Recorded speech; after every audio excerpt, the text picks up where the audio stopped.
We're working too. Yeah. I mean, my man had to run across 3 lanes.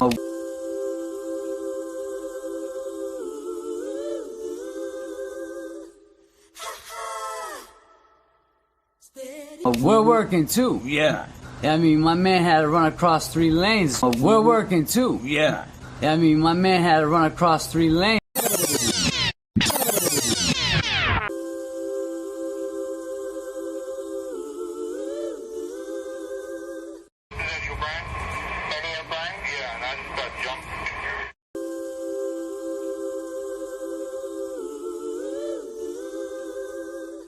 Hey man, what's up guys? Kevin from South Boston.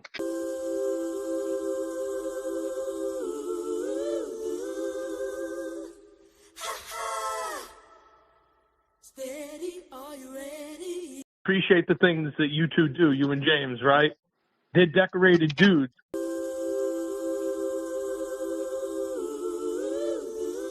Absolutely not.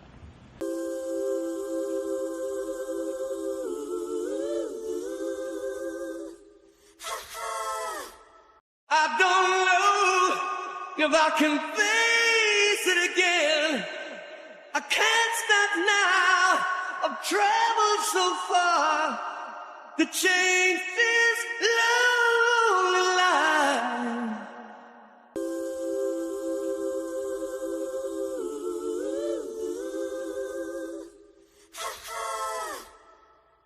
Steady, are you ready? What's going on? Steady, are you ready? Are you ready? What's going on? What's going on? Cold, fresh air. Feel the melody that's in the air. I'm down, take a look around. What's going down? However do you want me? However do you need me? However do you want me?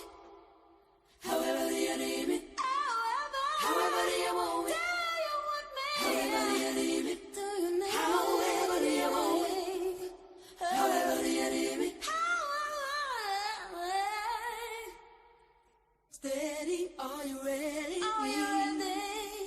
What's going on? Steady, are you ready? Are you ready? What's going on? Tell me what's going on. Cold, fresh air. Feel the melody that's in the air. Oh yeah. I'm down, take a look around. Oh, it's love now. However do you want me? However do you need me? However do you want me? However do you need me? However do you want me? However do you need me? However do you want me? Oh yeah. However do you need me? Yeah. However do you want me? However do you need me? However do you want me? However do you need me? Do you need me? However do you want me? However do you need me? However do you want me? However do you need me? I living at the top of the block. There's no room. No, there's no anyone. I stay my name, stay clearly. Look, it's my heart on the wall. Ever do you want me? However do you need me? However do you want me? However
from day one.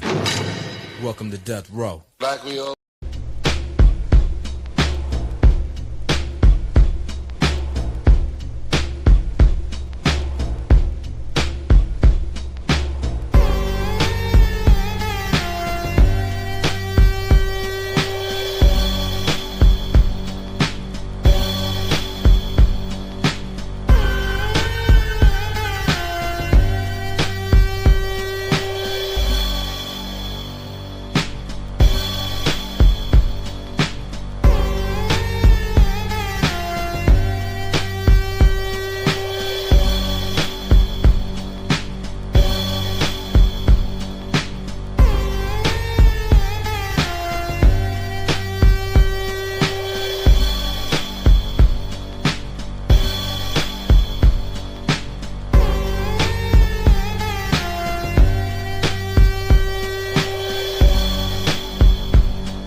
I like that.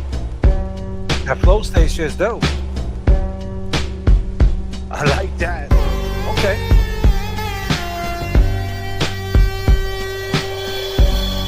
You gotta bob your head like this.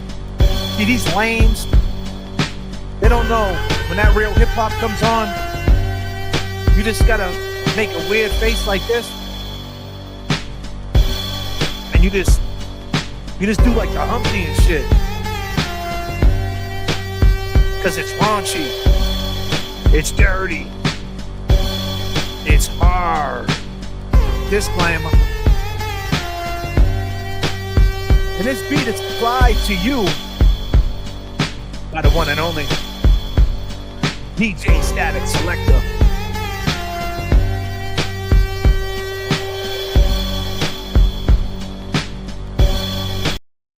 And of course, the name of the song is Innovation off that Growth album, a J.F.K. Away Bible on all platforms. Oh, wow. Oh, wow. Oh, no, J.F.K. is crashing out. James Jackson is in trouble. He's in big trouble. James Jackson is it. I mean, I can't believe the shit James Jackson said. Can you believe it? Did anybody see James Jackson live today? I mean, what is James doing? Could it be James? I'm going to talk about it. We got to match the energy. I need new airbags for the 777. Long gamers, it is time to match the energy. Let's feel the energy. JFK in the mix. Come on. Get up. Get up. Stop your feet. Let's get down. Match the energy turbulence in the chat keeps the flame. We are all we got. The pivot is magical. What's up? Every now and then I look up to the sky. While the minutes pass, I lose track of time. But all I gotta do is try to spend it right. Let's take one more time to celebrate.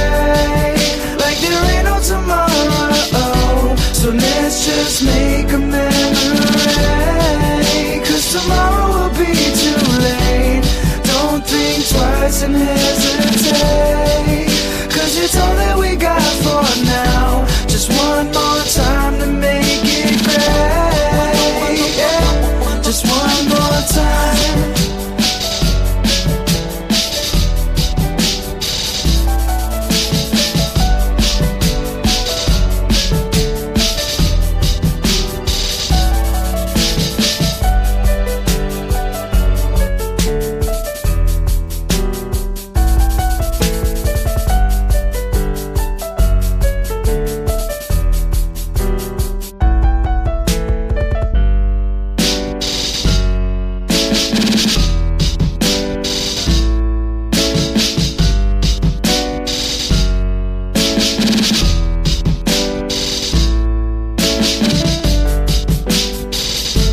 Corey matching that energy.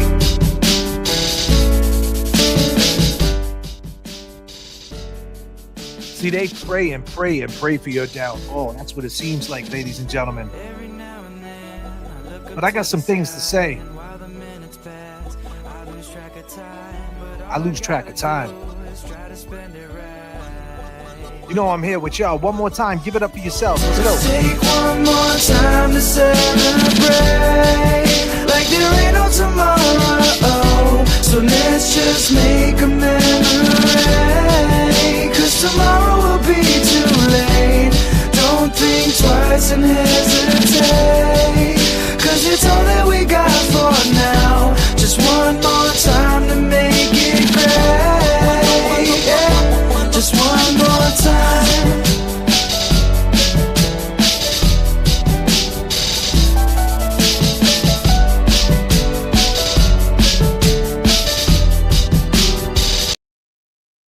You know the beauty about the crash out.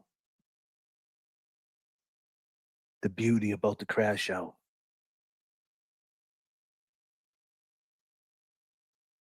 Sometimes you got to destroy and rebuild. Sometimes you have to strip it all down. Sometimes you got to start from scratch. Sometimes you have to get a bruise on your knee, a punch in your face to learn something.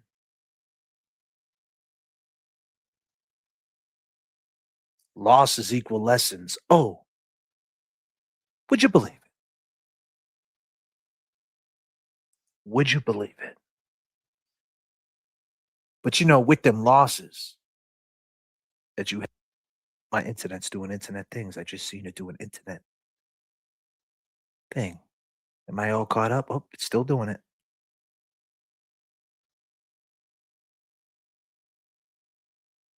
The server can't handle this. The server can't handle this fire, this pain. You know why I made it this far in life? And you know why the chat is here? You know why? Because they all feel my pain. Because they're just like me. They're in pain one way or another.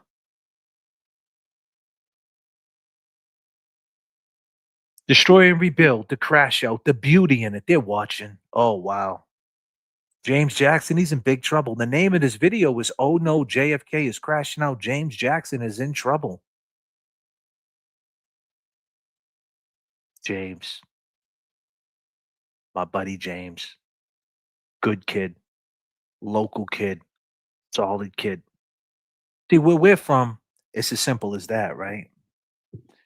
You go place to place, city to city, and people say, "Hey, you know this guy, you know this dude." And if they say that one word, he's solid. Well, excuse me, that's two words. But still, that one word is what you zone in on. Solid. That's what you stand on. You stand on that. You never want to compromise that by anything. Nothing can compromise that. You have to stay there. You know what that means to be solid. This is what we grew up by. And there's a lot of people that just don't get that. They didn't grow up in cities. They never understood what that was, to have respect. And the respect is, just like I said, it's no different than the chat. People just feel your pain because they're in the same pain as you. The mental pain, the struggle. They've been through the ups, the downs. Now losses equal lessons. You lose. But what do you learn from them losses? You know what evens it all up, ladies and gentlemen? You know what evens it all up when you lose something? Is the memories, man. So that evens it all up. So as you're losing, it's like going to Disney World. You know, Disney World's been coming up a lot on this channel. Maybe we should all just go to fucking Disney World. Epcot, Magic Kingdom. The Safari?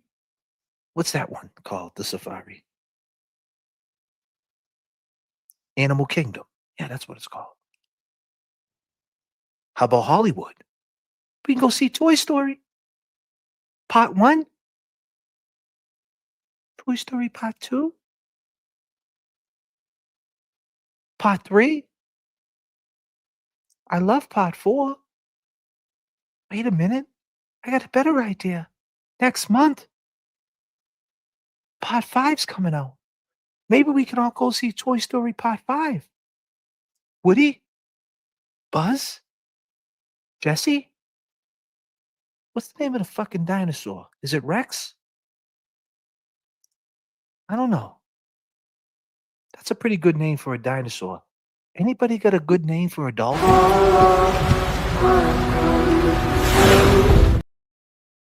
I've been trying to find a name for this fucking dolphin that keeps swimming in my pond. I mean, Jay Brill was out there fishing the other day, and he's like, JFK, there's no fish in the pond. I said, I just got this overweight dolphin that's eating all the fish. He said, what's the name of your dolphin? I said, I don't know.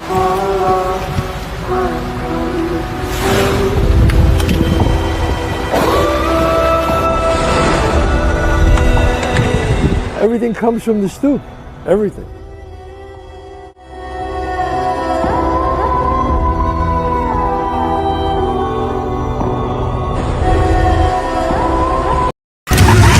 I walked outside.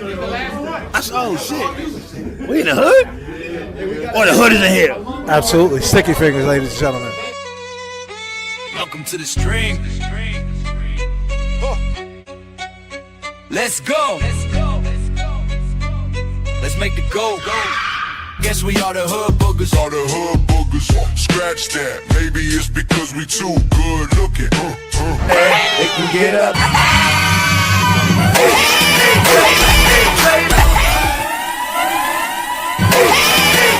Turbulence in the chat. Turbulence in the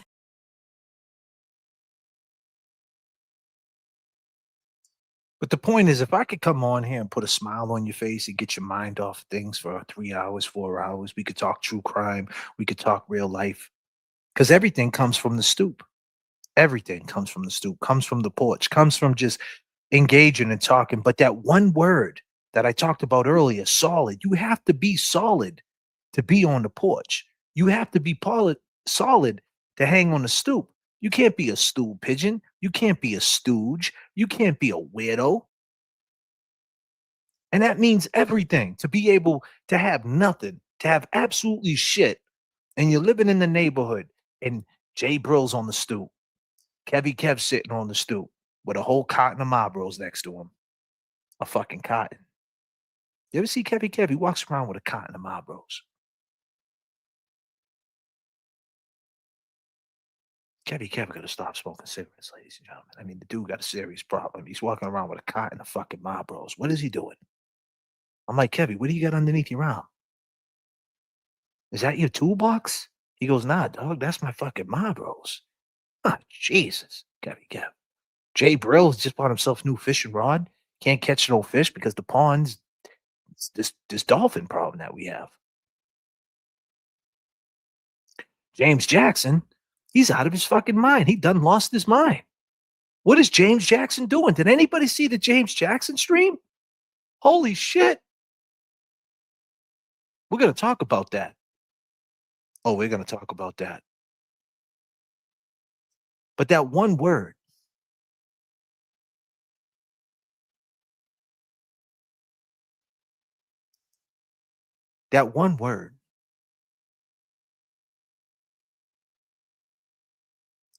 solid, that's what it means.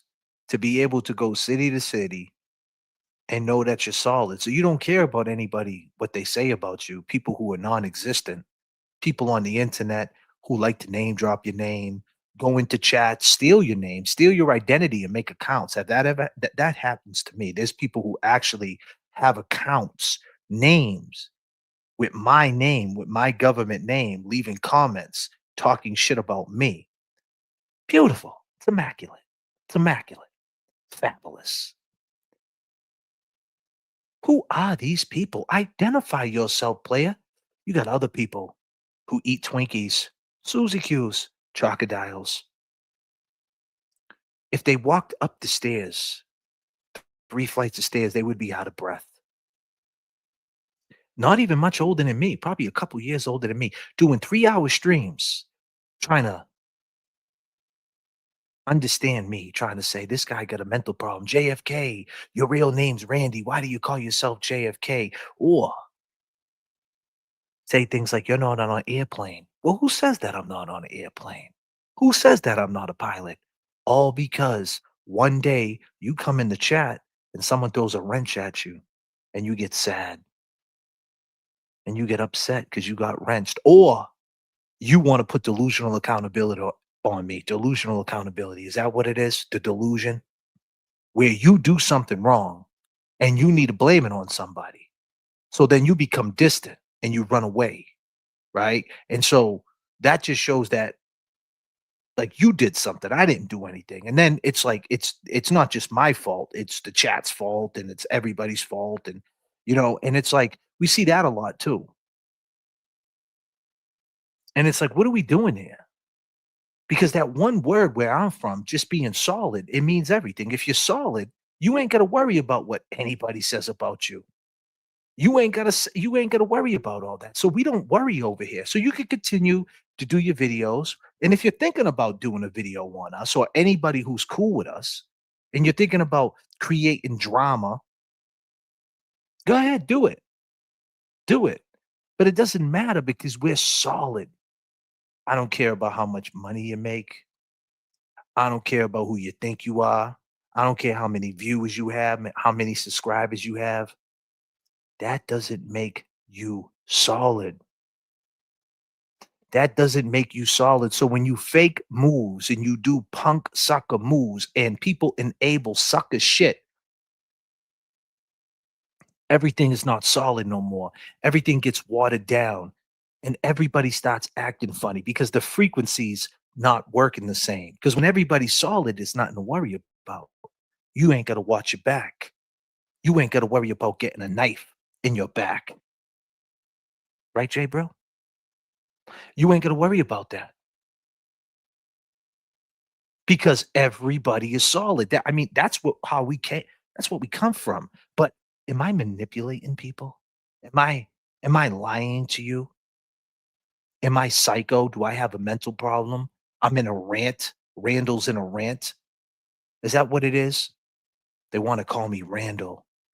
I don't mind like these little games people play. Randall, it makes them so mad. It doesn't make me mad. It's just not my name. It's just not my name. It's that simple. You could call me Randy, and you could call me Randy Allen Boucher. That's my alter ego, bedtime magic. Did you ever join a bedtime magic stream? Because we're taking over for my uncle, what the real Allen Boucher. I'm glitching over here. I can see my internet doing internet things.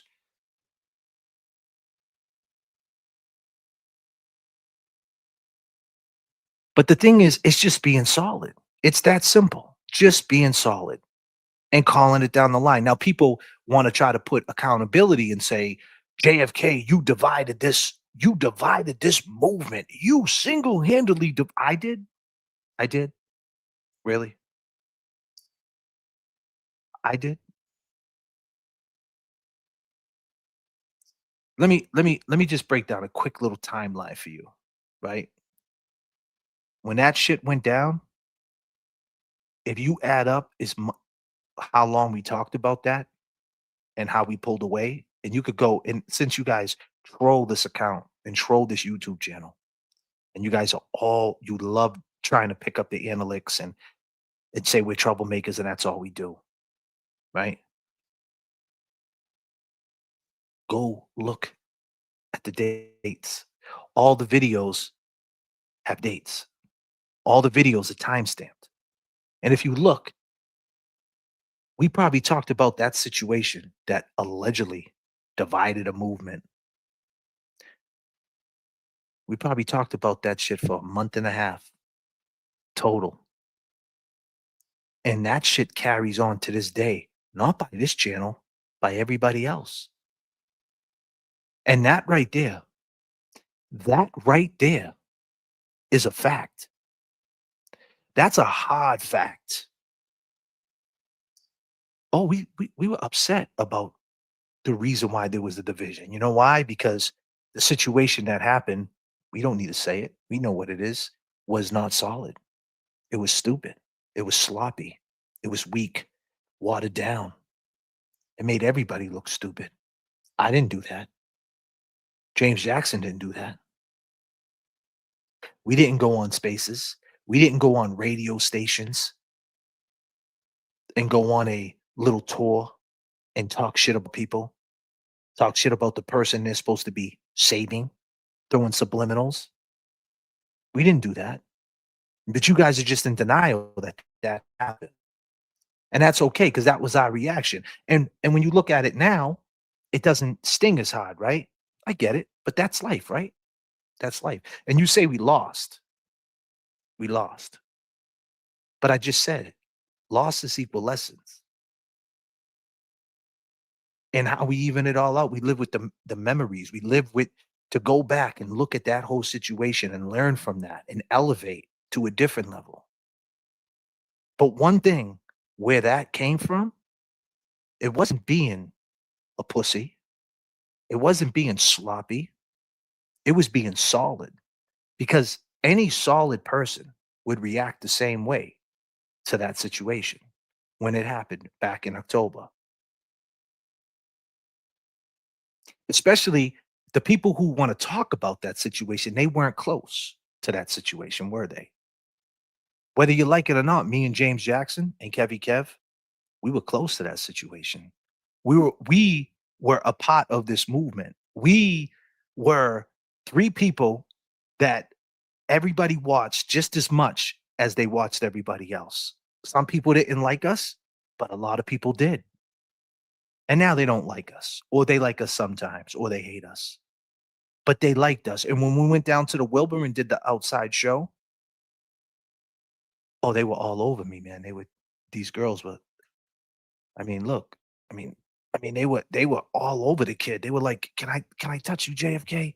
I mean, they were just, I mean, they were all over these shoulders, man. I mean, these girls were just rubbing me down, man, begging me for pictures. I mean, they're still in my inbox, half of them, still sitting there. You know what they're doing? They're sitting there on red. Yeah, you know what that means? That means I never fucking answered them. Disclaimer.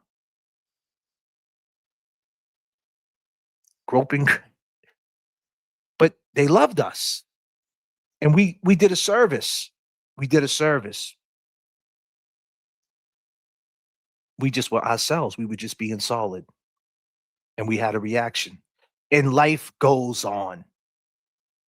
But James Jackson, oh man, James Jackson, what he did today, oh man. And you know what I got to say about that? I mean, are you guys ready for this crash out? Solid is where it's at. Nathaniel said JFK playlist is on point like Mo Cheeks. Appreciate that. He's a heartbreaker, ladies. Watch out. I see 808's up in there. What up, 808? Good to see you. People who talk about it, right, never were they weren't there. And now they designed platforms. They got their shot. And so when I look around, the people who were saying that they weren't there during that time, they were in the chat. They didn't have channels. So basically their channel, a lot of these people's channels became a thing because of us. And they're so mad. They're so mad. And it's funny. They say, oh, JFK is so mad. He's just so mad. How the hell am I mad? You say the views. What's views got to do with support? There's another fun fact. What's views got to do with support? If someone comes in this chat right now, right? I'm going to say right now, let's light this chat up. I need y'all support. I need y'all to light it up with some green. I need some memberships. Static selector. Yeah. I need some memberships. Give some. I need y'all to light this chat up. I want to see all different type of shit, man. Light it up, man. You can either light it up by throwing some shamrocks, throwing some emojis, throwing some jewels, throwing some super chats, throwing some gifted, some memberships. Light this shit up, right? Because what's views got to do with support? That's another fun fact that you guys can't handle. You guys can have all the views. All the views. All the views. You can have it all. But you're getting your views for talking shit about us. You get your views because I decide to speak, and I'm not even speaking wrong. I'm just speaking my POV, and that's not good enough because you need to continue. You need to carry this on. You need to carry it on because then you wouldn't have a channel. You know who you are. There's like 4 or 5 of you. And that's the thing. You started out your little rants and the things you say as, you know what? These guys, all they do is talk about these people, blah, blah, blah. But James Jackson had a crazy stream today and he broke it down, right? 5 JFK memberships. What up, Chris? Thank you. We're lighting it up. They see it in the chat. They see it. So I ask one more time, what's support? What's views got to do with support? Bossy coming through with $3.99. Thank you, Bossy. Appreciate you. Coming through with another 20 JFK memberships. God damn, yo. I walked outside. I said, oh shit. We in the hood? Or the hood is in here? Absolutely. Sticky fingers. Like Called us hood boogers, right?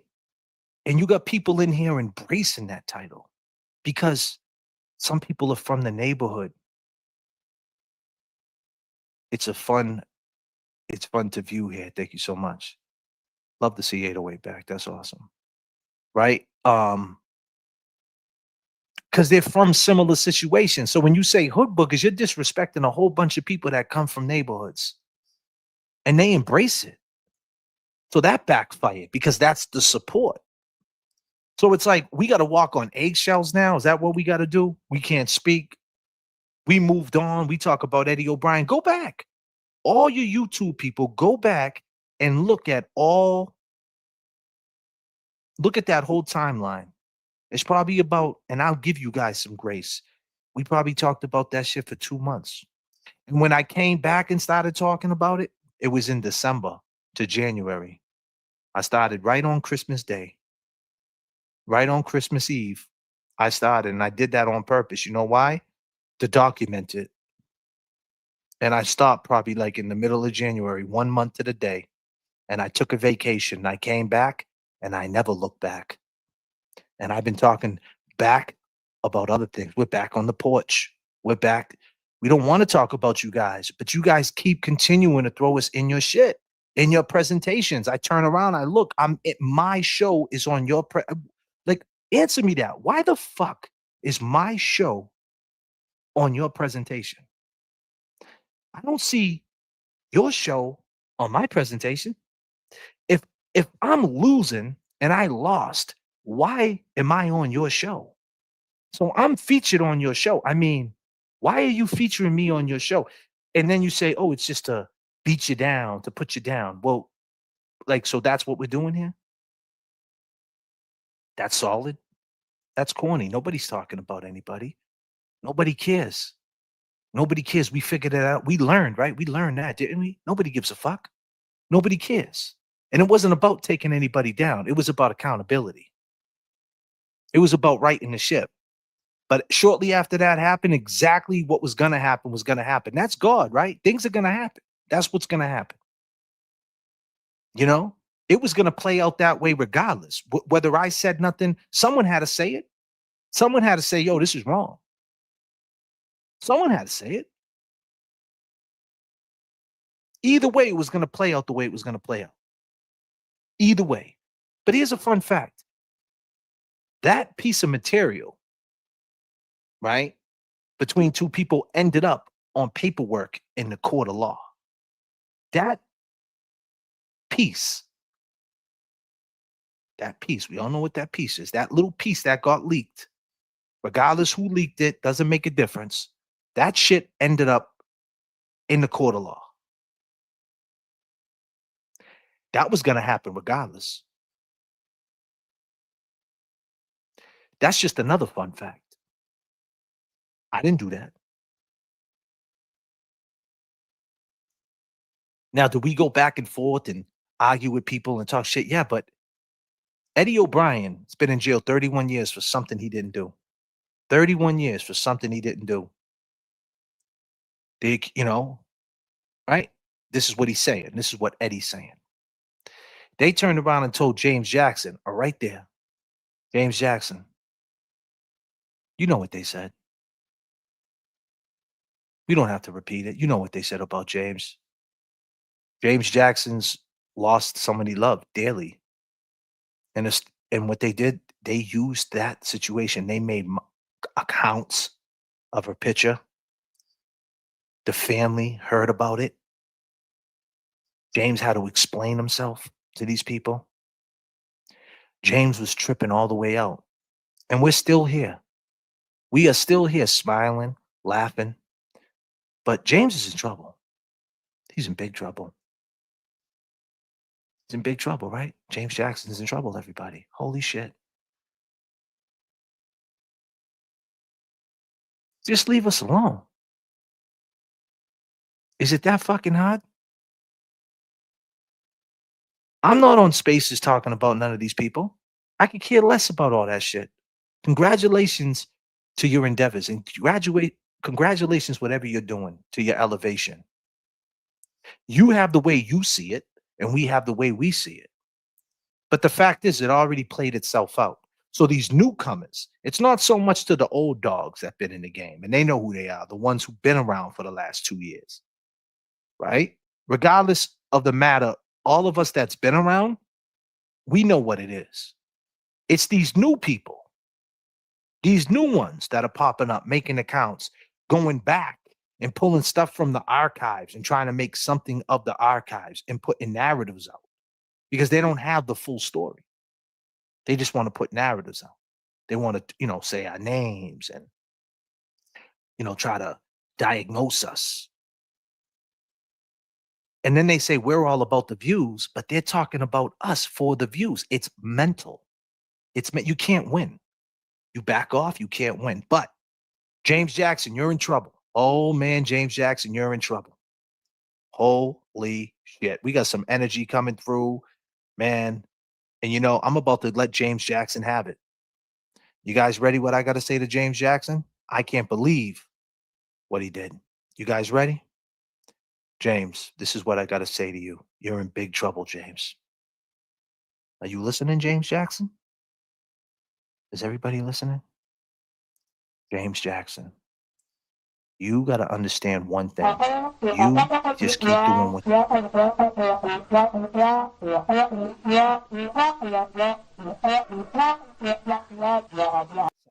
I don't give a shit what you're doing. You got to understand. Understand. You don't hear me? You don't hear me? You don't hear me? What? What's going on? Yes, ma'am? Good grief. Listen, you motherfucker. You got to get it. What? Yes, ma'am. Huh? We were playing hangman. Yes, you bet. You should have been studying. But now You should have been studying. Here comes a stupid assignment. Oh, listen, you gotta understand. And I know what you're thinking, but you gotta understand that, dang, and listen, it's not your fault. I get it. Understand what I'm trying to say. If you get your mind right, you gotta get your mind right. You have to get your mind right, my dude. You have to get your mind right. Oh, what? Good grief. Yes, ma'am? What? You don't understand what I'm saying to you? Yes, ma'am. What? We were playing hangman. You should have been You were studying. playing what? You should have been studying. Here comes a stupid You did it. assignment. Oh, James Jackson. So anyway, and it just keeps going and going. It just don't stop, does it, James? It don't stop, James, does it? It don't stop, does it? I mean, shouldn't you know any better, James Jackson? James, shouldn't you know better? I mean, how could you? Oh, good grief. Yes, ma'am? What? It just don't make no sense. Absolutely not. And it's just going to keep going like that, okay? What? What are you saying, man? What? I appreciate the things that you two do, you and James, right? And that's your fault. And that was your fault right there, okay? That was your fault what you did, okay? And you should have never did it. You should have never did that, James.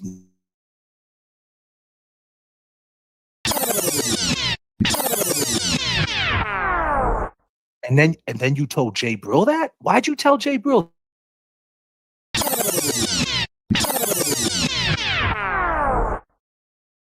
James?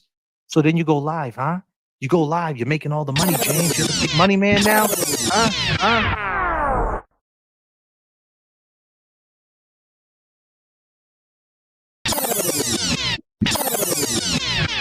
What do you mean you got 3 banners? You're telling people you got the banners you gave them the fake banner? You can't tell people that.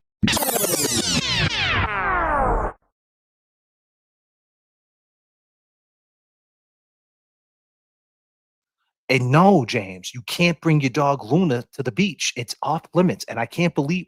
What do you mean you're on? Listen, I know you went to the beach last.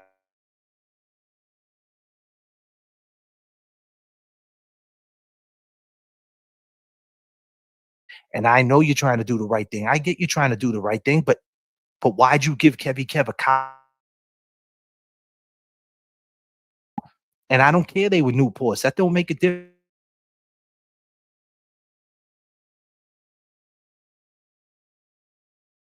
And I love you, man. I love you, all right? All right, you're my boy still. But don't ever pull.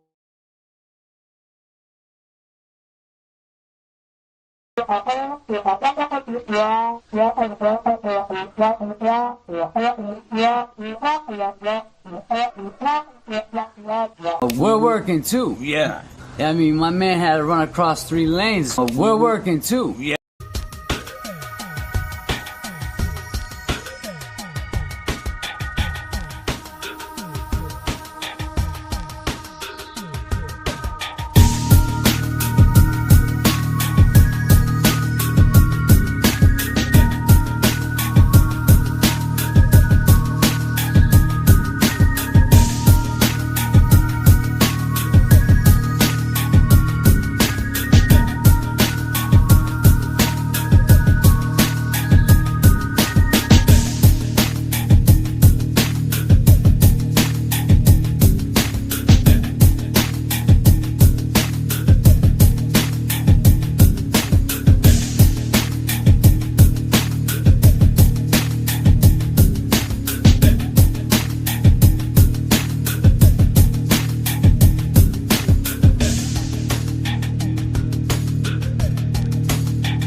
Every time I get Jay, bro, I knew you were gonna go for the ghost. I said I'm gonna bring a coffee just to fuck with bro. Goddamn, bro. Man. Yeah, man. So we're having a little fun. We're just trying to break down, man. These trolls, man, they just keep trolling, and life goes on, and we've been on some other time and doing it right, doing it big over here, and the crash out. And speaking of the crash out, there is a girl that got a new documentary out called The Crash. Her name is Mackenzie Skrilla is her last name. You want to speak to that, Kevy Kev? Yeah, what a crazy case that is. Crazy case. Happened a few years back. This girl's been charged with 2 counts of murder. The passengers in her car, they didn't survive the crash. Was it intentional? Was it? Was it a play by design? I don't know. Now, one thing to parallel what I see when I look at that case that's different than other people might not be looking at it. The fact that she was 17 years old when it happened and she was a juvenile and they bounded her over till she was 18 and hit her with the L. And even though she got 15 of life, I think she got 15 of life, she still got that L. And when you have that L, that doesn't mean that they have to give you parole after 15 years. They could push you back 5 years. I don't know what it is. I think it's Iowa it happened. I don't know how it works, but I'm pretty sure it's similar. Yeah. What do you know about the case, Jay, bro? Did you watch the Netflix and chill? Did you watch that? Nah, actually, right before I jumped on, Kev told me about it, and then I just got a notification about it on my Facebook. I was going to look at it, but you were live, so. Yeah, actually, tonight, so one of the victims, Dominic, which was her boyfriend, his older sister. She started up a podcast, and they've been talking about, what their family's been going through. And tonight she had a special guest. I say special guest. She had a guest. It was the other victim's sister, so it was sister to sister tonight. It was a recorded session. I watched a little bit of it as it started, and I mean, it's just just the girls are talking about how their life has changed now. Look who it is. It's Chimmy Speaks, ladies and gentlemen. What up, Chimmy? What up, Jimmy? Nice to see Chimmy back in the chat. 808. Yeah. Okay. I What like up, bro? the We see you. vibes. I like the vibes. That's what it is. I like the see you vibes. also. But yeah, Let's I hustle. mean, actually, who's really been following the case is Cardi B. Cardi B's been following the case. Yeah, she commented on that girl's podcast. She must. Oh, did she? Yeah. Yep. They Oh, gave her wow. a shout out, and she's What is she saying? What side is she on? she's on. I would say that I believe that she thinks that this might have been intentional. So what I want to know is, don't quote me on that though. I don't want to. What I'm saying is, if everybody knows I it's, think I did hear about this one. but if everybody knows it's intentional, why is the algorithm go? I mean, I know the movie just came out, or the documentary just came out, so the algorithm's going Actually, crazy. there was, from my understanding, after me doing a little research today, there's been 3 documentaries that have been. Yeah, there's one on A&E. Yeah, I mean, I heard about this too, but I mean, but the Netflix one is just, Netflix is the holy grail. Once you're on Netflix. I watched, on the first, one of the documentaries. It had some good clips of, she ended up taking a bench trial. Crazy. Yeah, man, I'll tell you. I mean, she's What made her this? What was the reason? Do you have the? I mean, we're going to get into it a little bit because to us, I think this case to the long game is what makes it fascinating. Whether you believe she did or she didn't do it, it's the law. You know what I mean? Because we talk about Eddie, right? And so we brought the question up with Eddie, and let's bring it back to that real quick, and I'll bring it to the panel first, and then from the panel to the chat. So I got some questions for my panel, and then I got a question for the chat. The question is, if Eddie did this crime, if Eddie did this crime, do you think that Eddie should get parole? Kev? Should he get out? I mean, if they feel as he's rehabilitated, I mean, no. I'm asking you. Do you think? Yeah, no, that's yeah. You do? Yeah, I do. So I do feel. Yeah, I do think that he should get a chance. I mean, so let me. With my investigation. I'm going to be honest with you. That's with my investigation. It's not like just off the chest. Yeah, but if he did it, if he admitted that he did it, right? Like if he did it, do you think someone? So what I'm saying is this case. Let me try to land these questions a little bit better. I'm trying to draw a parallel here, because basically this Mackenzie case, everybody I talk to says that she did it.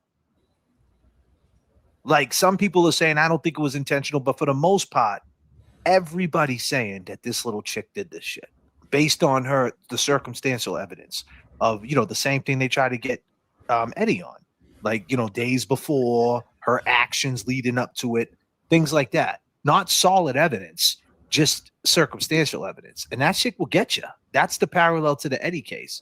You know what I mean? Like her boyfriend was like saying, like, he didn't trust her. That's the reason why he put the dude in the car, right? Because he didn't trust her, right? Isn't that like the story? Am I wrong about that? Well, I mean, through one of the documentaries that I watched with the girl's case, is that They were at like they were just chilling at a house. They're having a get together at a house. They ended up What all color was that? crashing. What color was the house? I don't know. It's a brick building. So they were all chilling, chilling at a house, having a good time. They all ended up crashing. They got up early morning and they headed out. Now, they were pretty good friends because of the fact that, the boyfriend and the other kid, they were good friends, and Dominic let him live in his apartment for a couple of months prior. So it's not like they didn't all hang out, and they all wouldn't jump in a car. That's right. I get that. It's not odd for all three of them to be in a car together. They at one point they all lived in the same house together. So yeah, I did to answer Frankie's question. Yeah, there was a voicemail where. So listen, JFK is not totally up on this case, so I'm gonna be flawed. So you guys can correct me when I'm wrong. I'm not totally perfect on this case just yet. But Davian was the other boy's name. Yeah, so she went on social media, basically was giving herself up in so many ways, and then there was a phone call where she said something about should I blame it on my medical condition or something like that, right? I don't. Yeah, I'm not that caught up.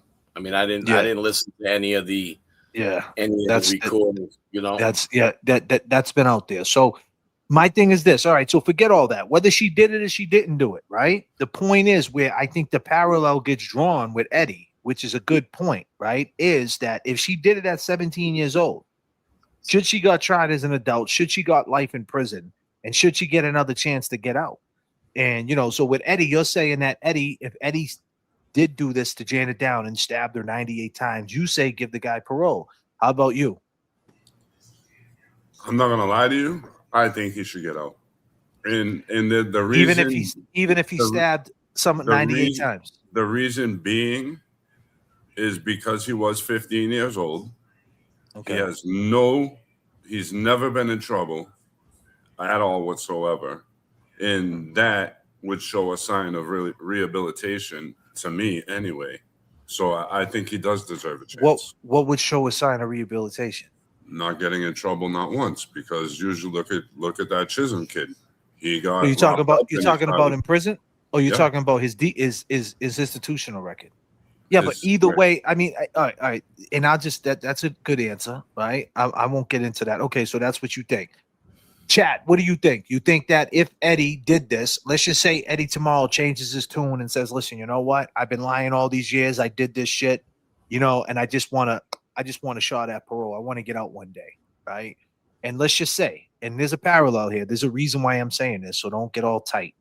Do you guys think that Eddie deserves another shot if he did this 98 times, Janet Downing?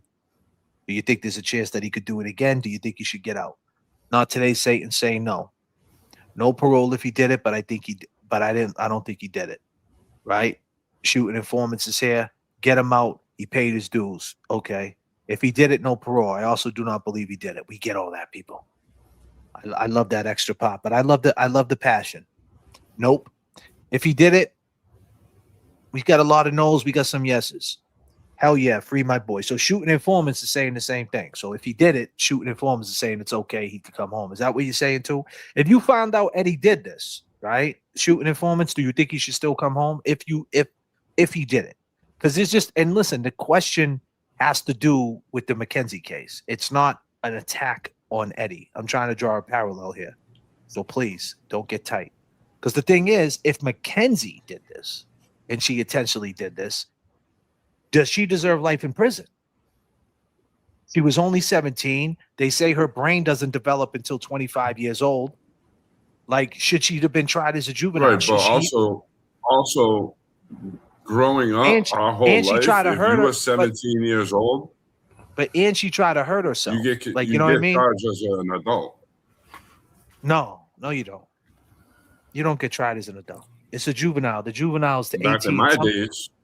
Yeah, back in the day, they changed all that though to 18. I mean, 18, 17, what's the difference? The point is your mind is not grown until 25 years old, right? That's a scientific law thing. In the law, we're talking about in the eyes of the law. In the eyes of the law, she got life in prison? Like, okay, we know it's wrong what she did, but in the eyes of the law, if you go with guidelines, do you think she got smoked? They should have gave her more of a chance because not for nothing, she's in there doing life in prison. What she's there with the wolves. You know what I mean? Like in a woman prison, I guarantee that woman prison is 10 times hotter than any male prison. And that's a little ass girl, man. So what type of rehabilitation is she gonna get? You know what I'm saying? She's gonna come out worse than she went in. I mean, that's just my opinion. You know what I mean? Like based on, You know I mean, as well as I know, might, jail can make you or break you.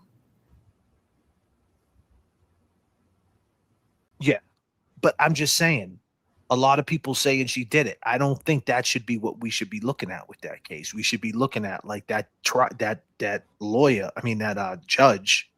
You know, smoked her, gave her 15 to life. You know what I'm saying? Tried her as an adult. They never gave her a chance to try her as a juvenile. They never did. They, you know what I mean? Did they go through a transfer hearing? Like, how did that work?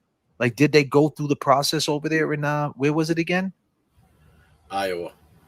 Did they go through that process? Like, do they go through the same process? I'm sure there's transfer hearings over there. Like, how did they find her to be an adult? Like, she should be tried as an adult because the gravity of the case. And then the case itself, like, how do you prove it though? How do you prove? And then on top of that, she slammed into the wall in the fucking car. So chances are she was suicidal. Why does she belong in jail if she's trying to kill herself? Like, you know what I mean? Like, she's lucky that she didn't die. I'm just saying, Ohio, like, not Iowa. He just said that, did he? He said Iowa. I think it's Ohio.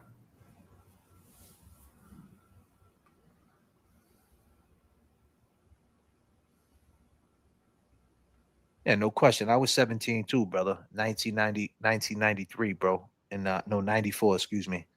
94. I was up in Middleton at 17. I know all about it. But the point I'm trying to make is we're not back in 94. We're in 2026 where we got data, we got analytics, we have, you know what I mean, these situations. That's something that, you know, like this day and age, you know, they used her social media accounts. They compiled all her videos, you know, and you know they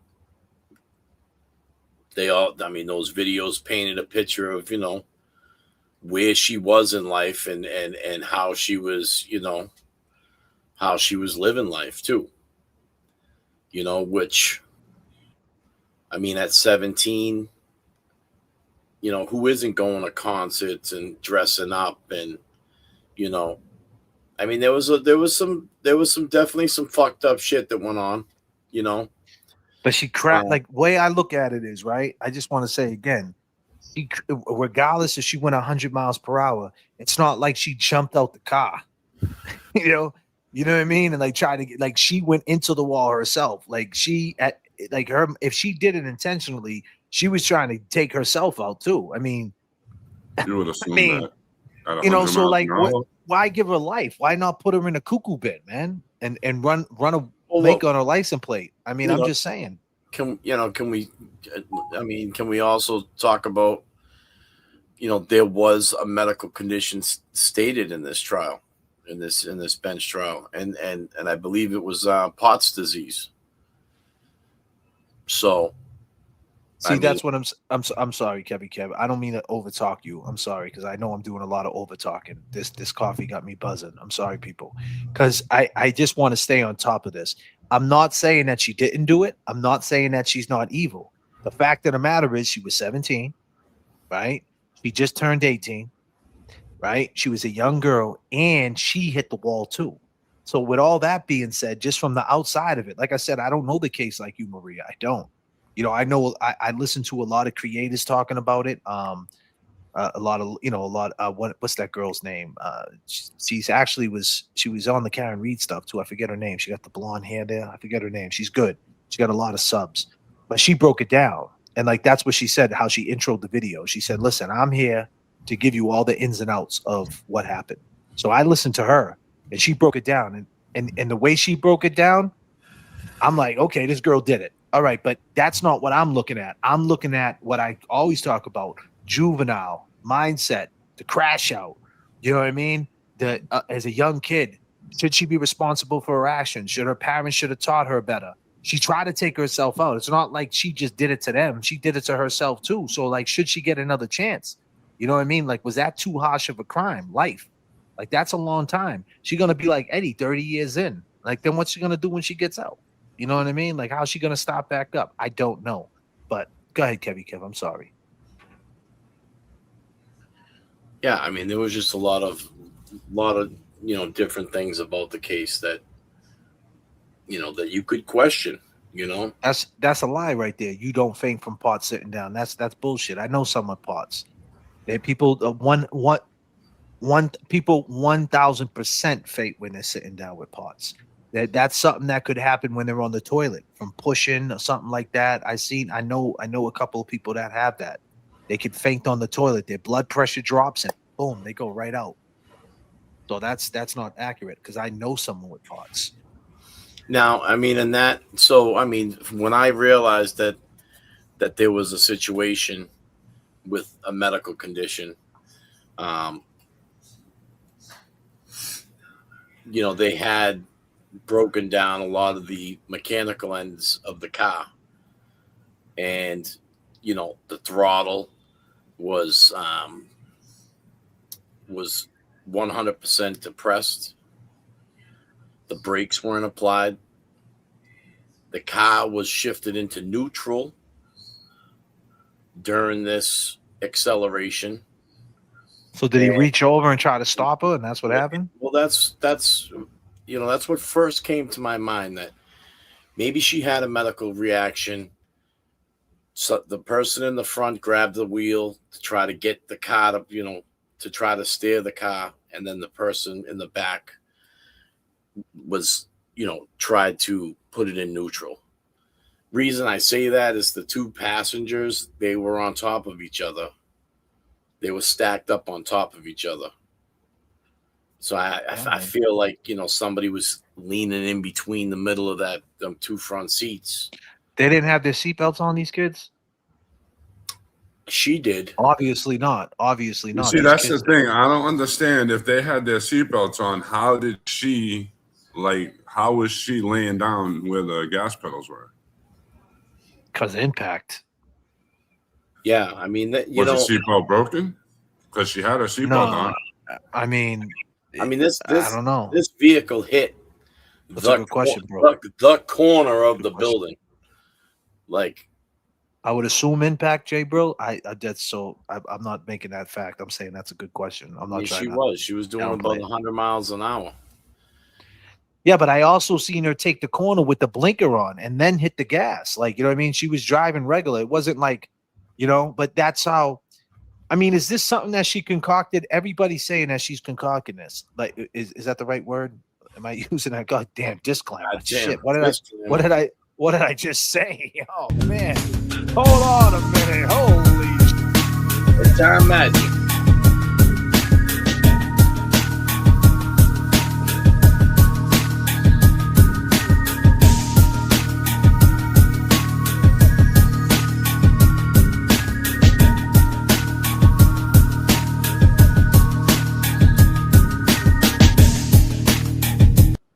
Miss 808 just said her slipper was embedded in the gas pedal. But what I see is, though, I see a lot of people piling on this girl. You know what I mean? They're piling on her. And this is the same situation with Eddie, like in so many ways. Like, I feel like when you really look at it, like, okay, she got no remorse, but either did Eddie. Like, I'm just saying, like, Eddie comes off like he has no remorse, right, on his parole hearing, but we don't see much of him. I don't know in person. I haven't talked to him. How about you? When you talk to Eddie in the jail, do you see him sad, like, about Janet? Did he ever, like, say anything about Janet when he went up to visit you? Did that ever come up? I think her name was mentioned a couple times, and yeah, I think he definitely feels remorse. Like, he feels bad that it happened. Like,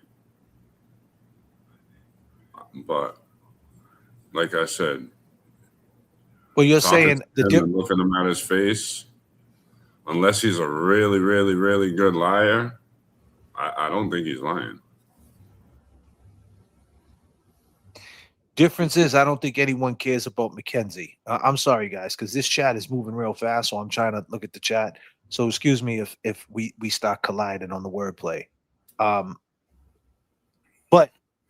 that's my overall view from the outside and not really digging deep. I think people are just like, she did it, she deserved to get that much time. Well, I feel like that's like, I don't know if I believe that. Like, even if she intentionally did it at 17 years old and she did do that, and I believe she did it, okay, obviously she didn't know what was going to happen. You know what I'm saying? Like, at that, like, you could crash the car, but you don't know what's going to happen. Like, you don't know. Like, you don't know. Usually Like, you yeah, crash a car doing 100, you're not going to live. yeah, but you still don't know. You never did it, so you don't know what's going to happen. Though, right? I'm just saying, like, you don't know what's gonna, like, okay, like if she tied bricks to their fucking shoes and threw them off a boat, she knows what's gonna happen. But if you drive, but you know what I mean? Like, if you drive 100 into the wall and you in the car, you technically don't know what's gonna happen. You know shit's gonna happen. You know you're gonna get hurt, and there's gonna be pain. But you're gonna have to. You're going into that wall to figure that out. And she was willing to put herself at jeopardy too. So what I'm saying is that more of a mental health condition than giving her a life in prison? Which leads me back to, could that be a mental health condition? Because if that's the case, she most likely tried to commit suicide. Right. So why did she get life at 17? Like, how do we know she wasn't like where did that rage come from? Shouldn't we be trying to figure out where that rage, where a 17-year-old girl will jump behind the wheel of a car and just snap? Shouldn't we be trying to get to the root of that problem and use her as an example to other kids? Why should we do what we do? You got grown adults in this chat like, fuck that bitch. And it's like, wow, she ain't got a shot. As long as social media is around, she ain't getting parole. She ain't getting parole in 15 years. She's gonna have,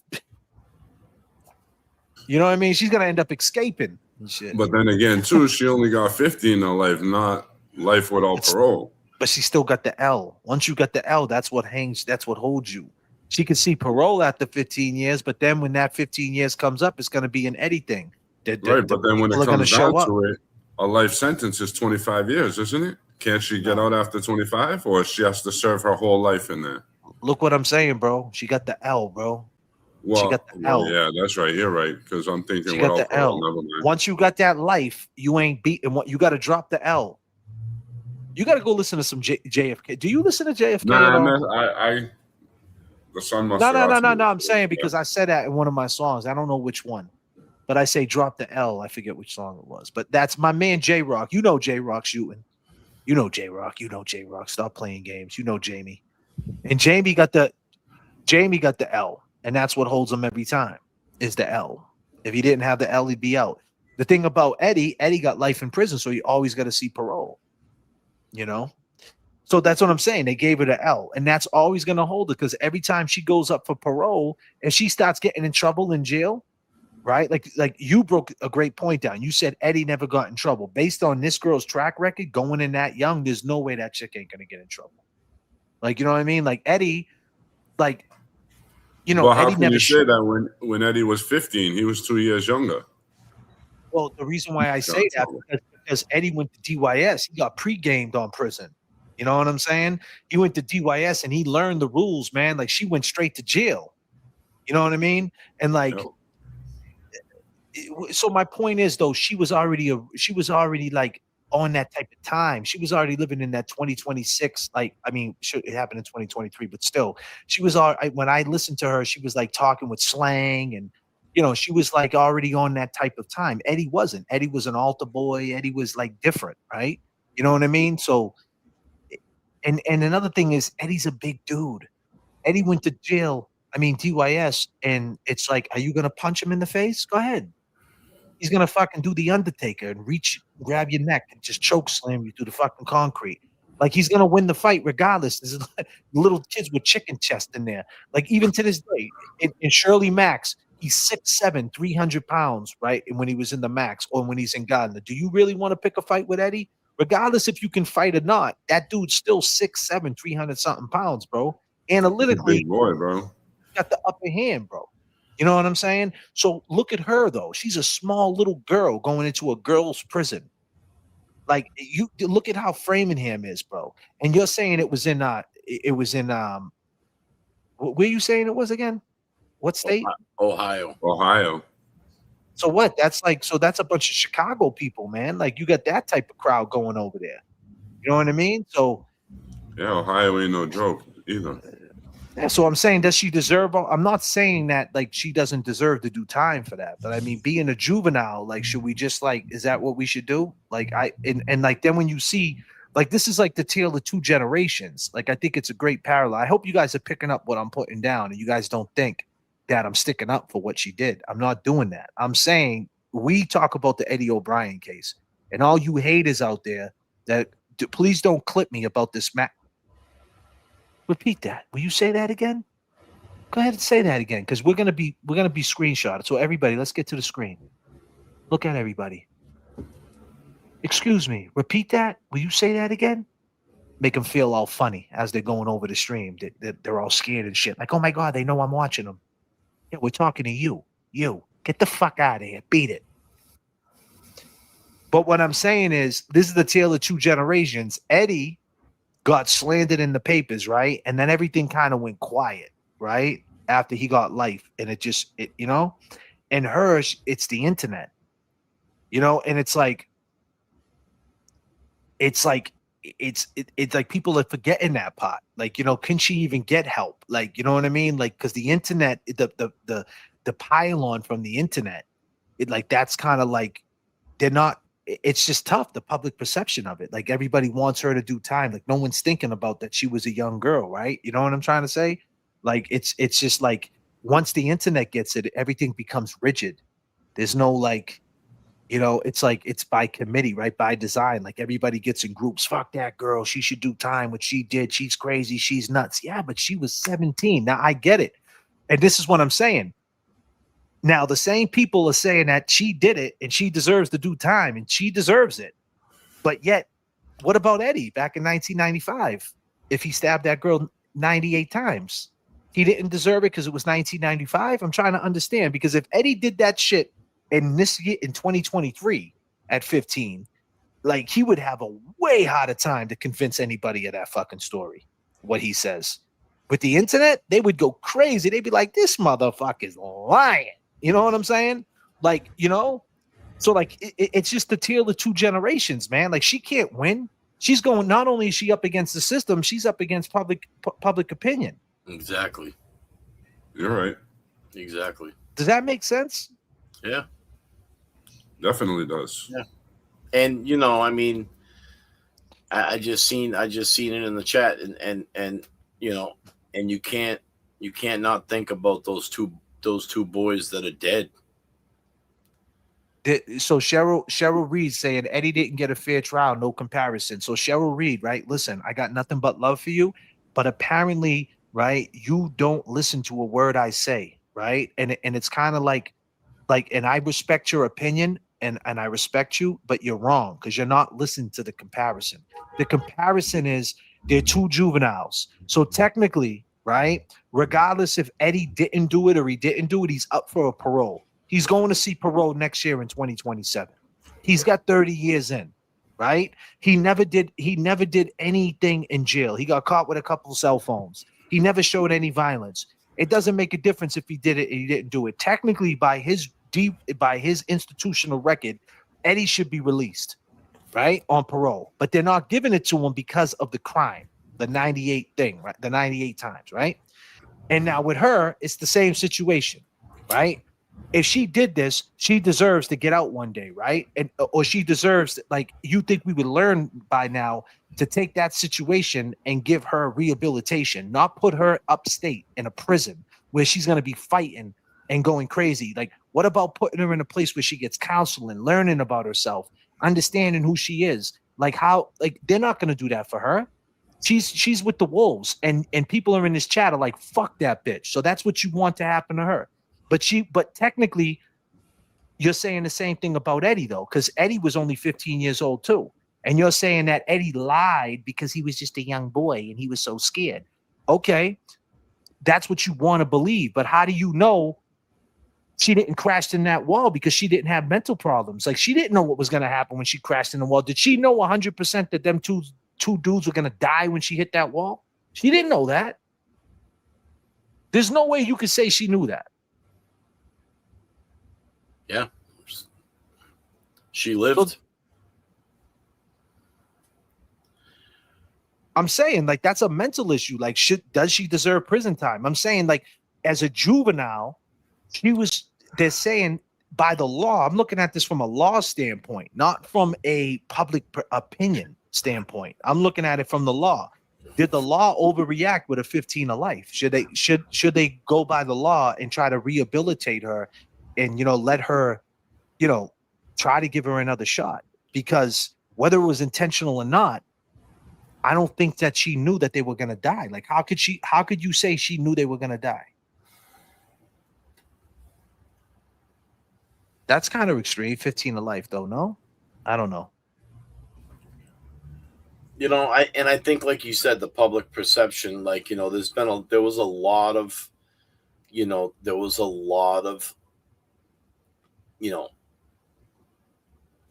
domestic, let's not say domestic violence, but, in that relationship, that was an unhealthy relationship at but some 17 point. years old, though?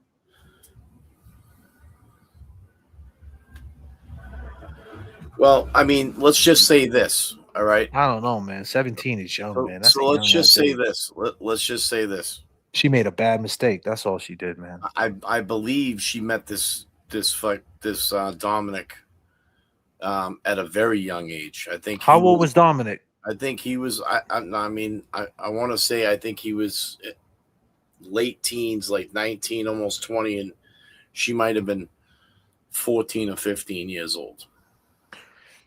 I mean, so I mean, the family, her family was okay with that. They were okay with it. Yeah. She ended up moving in with him at 17. So they lived together. They were living an adult life as little kids. Exactly. You see, the thing that I agree with you on is, because to me, it sounded like she tried to commit suicide, no matter who was with her. And no matter what, though, no matter what. Hear me? Oh, hold on. No, go ahead. So I think she should have been, maybe guilty by insanity, maybe, and put in a mental hospital, not in a prison. I agree with you there. But she's 17. Usually at 17, you're not fully developed, but you're pretty much developed. You know right from wrong. So she definitely deserves something.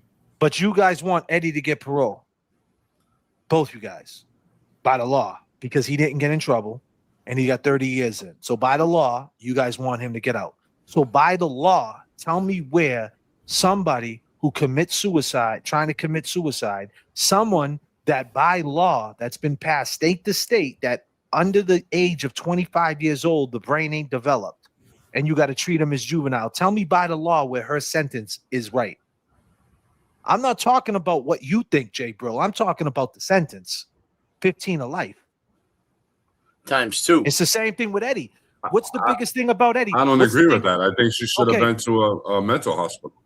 I get it, but what I'm saying is you're still. But when fine, but you did say something after. But but she was 17. What does that mean? She should be tried as an adult. I don't understand.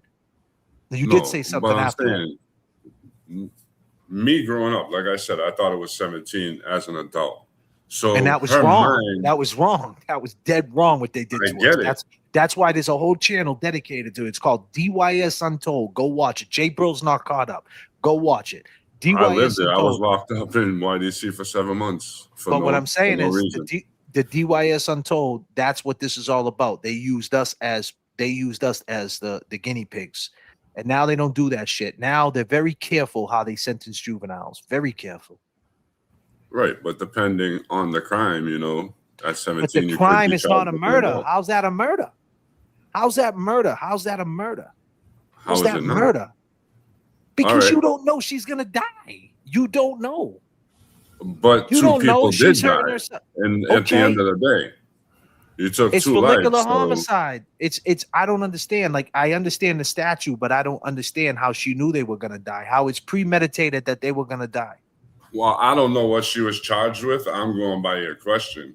Pretty much. She was charged with murder, right, Kevy Kev? What was she charged with? Was it first degree, second degree? Because usually first degree, you get life without parole. Second degree, you'll get 15 to life. So you got to look at all the facts. You got to look at how the trial was done. You got to look to see if there was inconsistencies, if there was hidden evidence, if the trial went right. There's a lot of things you got to look into to see, Yo, chat. Listen, chat. I love each and one of y'all, and I'll let you guys have your opinions. But 15 and 17 is a difference. 2 years younger. See, this is why I stirred that shit up. This is why I mentioned Eddie with this. You guys don't want that. You guys, that's cool. That's cool. Because I didn't even formulate this way. I just threw it out there. So my shit is flawed. My presentation tonight is flawed. So you guys can have your way with me. But believe me when I tell you, when I decide to put this presentation together, you guys better come on your best A game. Because I am going to bring the points. And I will debate any last one of y'all. But tonight, you guys got it. I'm flawed right now because I don't know everything about this case. But from the outside looking in, I just see a 17-year-old getting 15 to life. And then everybody's saying, free Eddie, he should get parole. But I'm talking about when she's got 15 years in, should she get parole? Absolutely. If she has no issues, absolutely. Definitely should get paroled or given the chance because, everybody, honestly. Yeah, but you said it. You said it. I'm using your words. You said Eddie should get parole because he never did anything in the jail. Right, and he also did 30 years. Yeah, but what I'm saying, in 15 years, regardless, like he should have seen, regardless though, right? If she does 50, she does her time, the bottom number, the 15. If she has D reports, you think she shouldn't get parole if she got D reports in jail? She gets caught with a phone. Disciplinary report. She goes to the hole. Someone punches her in the face. What's going to happen when 3 girls say, hey, listen, man, wants to shake her down. Give me your fucking money. Or 3 girls say, you bitch, you did that. Because think about the publicities that she's getting. I'm pretty sure. Is she PC'd up? Like, how's her bid going? You know what I mean? We got to see into that. I'm saying, like, it's ruthless in girls' jails. From what I've gotten out of it is that, watching, and I'm basing this off of one documentary that the documentary crashed. And I'm aware that there's a few other ones out there that I will educate myself on, but it seemed like she changed to adapt to prison. Like her voice sounded different. She's, she's got that little bit of a slang to her.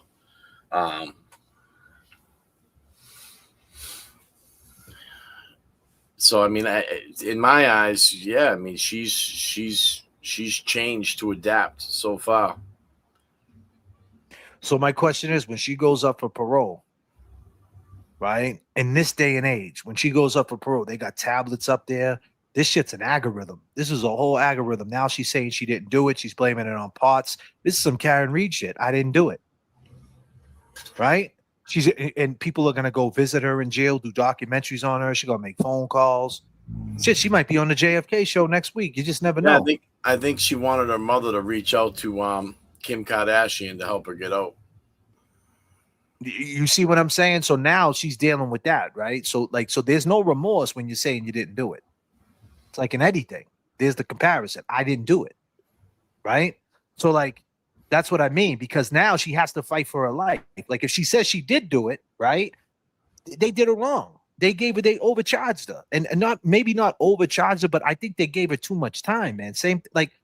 I think she should have been tried as a juvenile. I think they should have put her in a place where they could kind of assess her mindset of what she's like, She addressed the court. She addressed the court at the end. But how long after did they try her as an adult? As soon as she got tried as an adult, and it went from you're looking at juvenile time 20 years to life, everything changes, yo. Everything. Same with Eddie. When Eddie and let's bring it all the way back to October of 1995. He does the truth serum. The very first time he goes to a transfer hearing in January 1995, Heffernan says, "I'm trying him as a juvenile." I can only assume that Big Ed and Trisha goes, "Okay, what's he looking at for time? The max he can get is 20 years." They're looking at it like he's 15. He'll be all right if worse kind of worse, right? But then when they tried him as an adult and they said, if he gets found guilty on this, he's never getting out. Now it goes to we ain't playing no games. Fuck you. It goes into fight, right? And this is the same thing that's happened with her. You know, so it's like, how do you ever break down and try to help her? Like, is she ever gonna get the help, or she just, you know what I mean? She a lost soul. Like, did Netflix do a dirty? Like, is social media doing a dirty? Like, you know what I'm saying? Is that influencing? Did that influence the judge? Like, the judge knew she was being watched. The judge knew it was being televised. The judge made sure. The judge said something to her, right? Like, you're never gonna get out, right? Didn't she say that? Yeah, you'll probably die in prison. Oh, that's shit. fuck. The judge should be able to say that.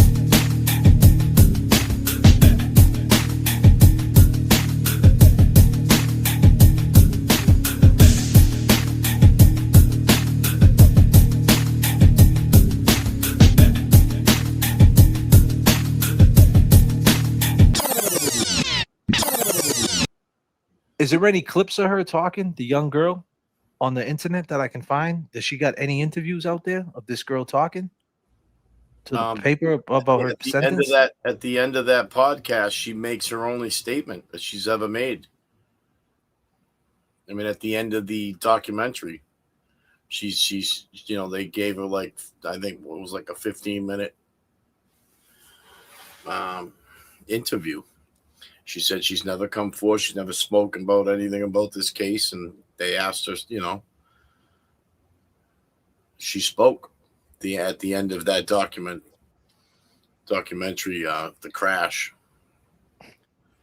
And what did she say? She didn't do it. She didn't, you know, she would never want it. She's, you know, she said that they would probably be married and have children by now. Mm. There's a video on YouTube about her speaking before sentencing. Is there? Yeah, it's like 7 minutes. It was 2 days ago from Law and Crime. I Googled her name and with her name with interviews, and that was one of them that came up.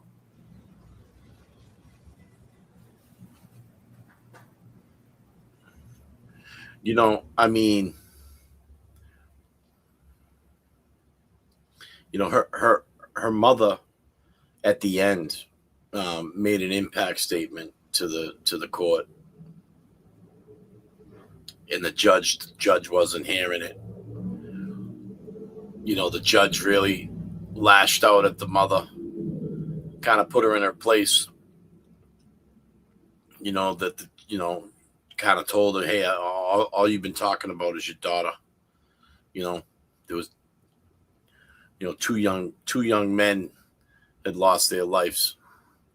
You know, those families were in that courtroom. She actually referred, you know, to one of them as a new friend, which I thought was kind of fucked up.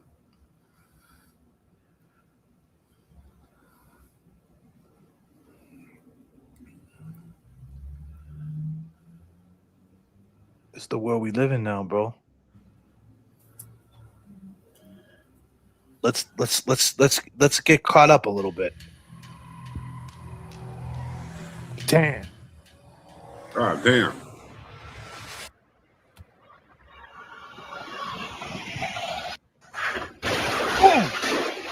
Directly in the corner of that building. Southwest Dispatch. There's a car that's smashed up against the building, and the car's trashed. The car's split in two. It truly was a horrific crash site. You know, there's an occupant inside. We gotta bust the window out now. What are we doing? Oh my God! It was daytime?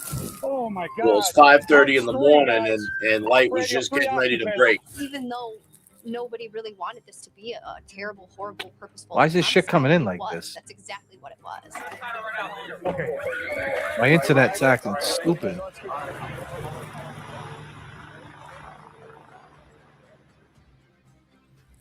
It's coming in so choppy. Hold on a second. I mean, I'll tell you, it was a tragedy for those young men, you know.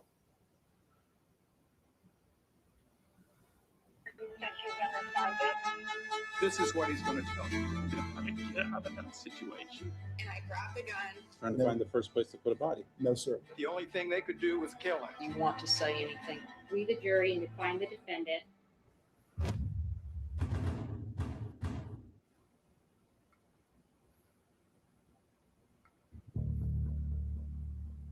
What do you call it needs a video like this, Eddie?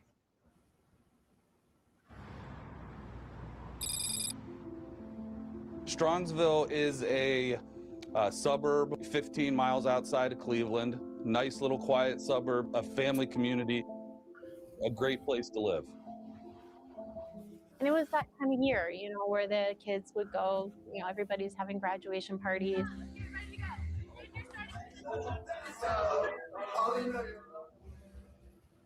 We knew Davion was out with some friends. Now there's one of the victims there, Davian. They were just hanging out. They all were planning on staying the night. Little They ass woke kids. up close to 5 o'clock in the morning. Mackenzie was driving. Davion Flanagan was in the back seat, and Dominic Rousseau was in the passenger seat. She uses her blinker. She slows before the turn. 58, 59 seconds later, this car, like a missile.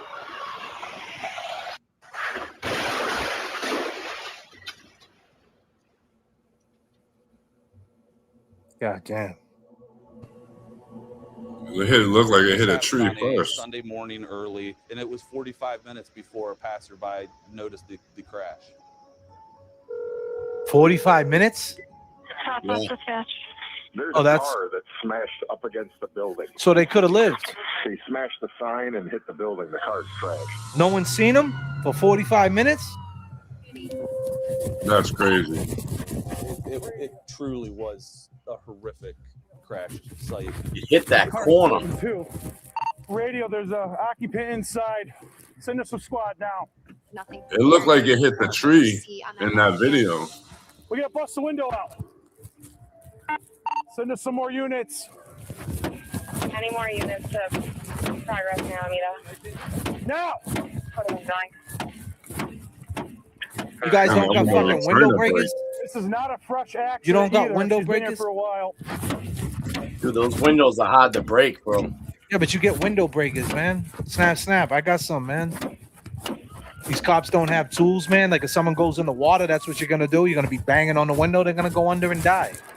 The fuck? They should have something to break the Radio, window. we got at least 2 occupants in here. No one's moving. Oh my God. Oh, Jesus. Oh my God. Times 3, guys. Radio, 3 occupants. God damn. No one's conscious. Jesus. Scary. No one's breathing. It is. Yeah, it is. Bust that window out. Both Dominic and Davion are lifeless. Who can hear my voice? Driver's radio. The driver is breathing, unconscious. Radio, they're going to need full extraction on all 3. Oh, yeah. These cops, man. Not good, not good. The shit they gotta see, huh? Let me see, Yeah, that's use your crazy. knife. Cut this thing out. This is bad, guys. She's alive. We got to get her out somehow. To try to get her out. Oh, dude, I don't know if we can. Mackenzie is inside of the vehicle. She's trapped underneath the dashboard. Driver, 17-year-old female, still breathing, wedged in there. Fucking jaws of life. Had to be extracted by jaws of life. Okay. Right leg. She had a broken leg, several broken ribs. She was life flighted. I'll cut you loose.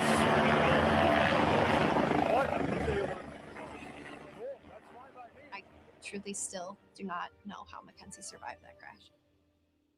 She don't either. Jesus Christ. This is the worst I've ever seen. Wow. They found Dominic and Davion not wearing seatbelts. They were sort of stacked on top of one another, laying from the front passenger seat through to the rear driver's side seat. Davion and Dominic were killed instantly. Rest in peace, buddy.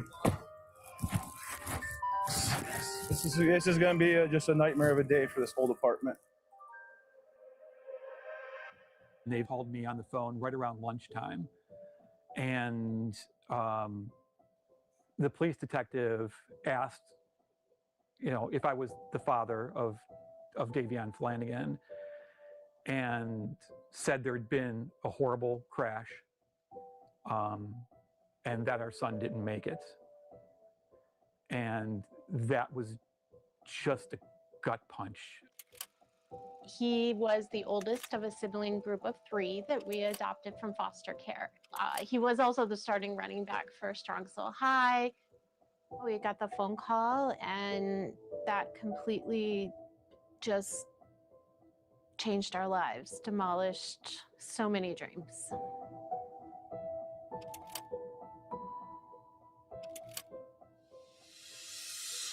That's crazy. They went to see Mackenzie Shirilla in the hospital.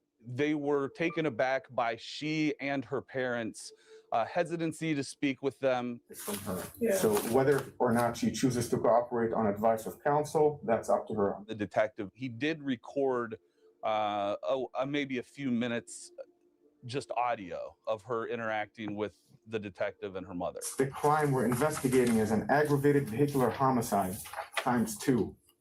I do want you to know that a lot of people are coming to us and reporting things. And so usually, yes, I was told that. Usually the most accurate information we're gonna get is from her. If there's Can I say something to her? Yes.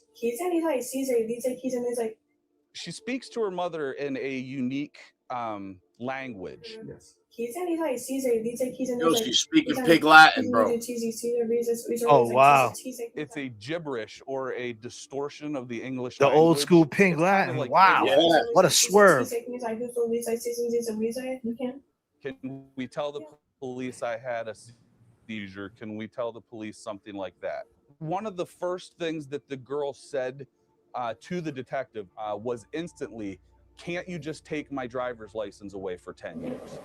Yeah, like, can I just take my license away for 10 years or something like that? Like, I don't even... She's feeling some kind of guilt here. So that instantly starts making us think that this is not an accident. Mackenzie's social media offered a possible clue. I'm not even cool. I'm just one of those girls that can do a lot of drugs and not die. This was a person who regularly smoked marijuana and drove her car under the influence of marijuana. They did find in her clothing, I think it was around 7 grams of psilocybin mushrooms that tested positive for a controlled substance. But the toxicology reports for Mackenzie indicated the levels for the mushrooms and the marijuana were not a likely factor. The detective immediately filed a search warrant for her medical records and discovered that she had not reported any sort of blacking out, any sort of neurological failure. You realize there's no medical reason for this, that wasn't the cause. The next thing they looked at was, did the Toyota Camry suffer some sort of mechanical failure that led to this crash? So we had what's called a forensic mechanic go out and inspect that car. and he took apart the steering components. He looked at the suspension, the braking systems, the accelerator, and he determined that the Toyota Camry did not contribute to the crash through any sort of mechanical failure. The first break in the case came from a grief-stricken friend of Davion, Tyler Croy.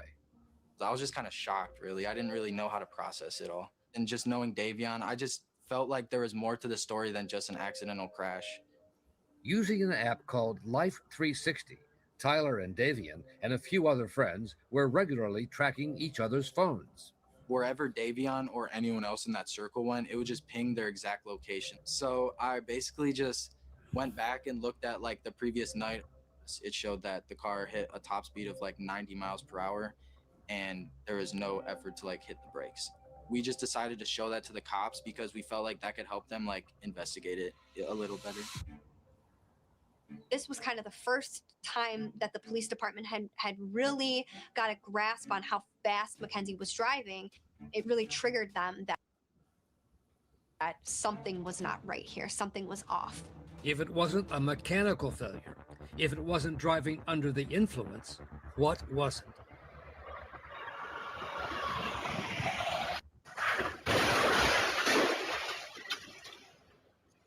Damn. Crash out. Crash out. See how it looked like she hit the tree first? All three of these kids grew up in Strongsville. They lived there. Their families lived there. Welcome to the class of 2022 commencement ceremony. And the crash came just a few weeks after two of them had graduated from the local high school. Davion Unfucking real. Markel Flanagan. We were really looking forward to him, you know, finding his path, becoming a man. Mackenzie Ford Sharilla. Classmates knew her as a kind of wild child. She's a little ass girl. Mackenzie had no boundaries for herself, and her parents had no boundaries for her either. Ladies and gentlemen, you are watching what the younger generation is like. It's scary to think. Oh, yeah, it is. They don't know what repercussion is. They have no idea. Entitled. They want everything instant gratification. That's exactly, and that's why we talk about it. Discipline either. There's no discipline, and that's why it's crazy when you see adults acting like these kids on social media platforms. When you see people on chats bullying people and making fake accounts, saying their names, you're no different than this little girl right here. So that's what I'm going to name you guys from now on. All you guys who talk shit, you're all Mackenzies. Did you get hit with a strike? Did I? Oh yeah, I got hit with a. Oh, they strike me. Yeah, they took me down. We gotta wait. We gotta wait for it to come back. We're good. Goddamn, Jay, bro. Wow, Yeah, we'll be back You got though. the bat phone. Goddamn, Jay Brill got the bat phone. I took it down. I knew they were gonna hit me with a strike. It's all right. We'll be back. But the thing is, when they watch on replay, they can hear us. So, ladies and gentlemen, we got strike. They struck the plane. We're playing the video. We got caught up pretty good. We got to see the crash. You know, that's what happens when you're flying a 777 turbulence. That's okay. You know, we got airbags for this crash. We're all right. You know, we're okay. And, you know, I mean, they did the, you know, the. We're back. We're back on, ladies and gentlemen. Don't worry about it, ladies and gentlemen. It's no big deal. But, you know, since we had a little crash out and they struck the plane, ladies and gentlemen, we got to get you back Long up. Come on. gamers, it is time to match the energy. Let's feel the energy. J.F.K. in the mix. Come on. Get up. People get up. Stop You're rocking with the best. Match the energy. Turbulence in the chat keeps the plane running. We are all we got. The pivot is magical. What's up? JFK in the mix. This bloody road remains a mystery. How we doing out there, people? Leslie Nail coming through with the long gamers. I appreciate everybody. How we feeling out there? What are we waiting for? Free Kelsey is here. I said it before and I'll say it again. Appreciate that.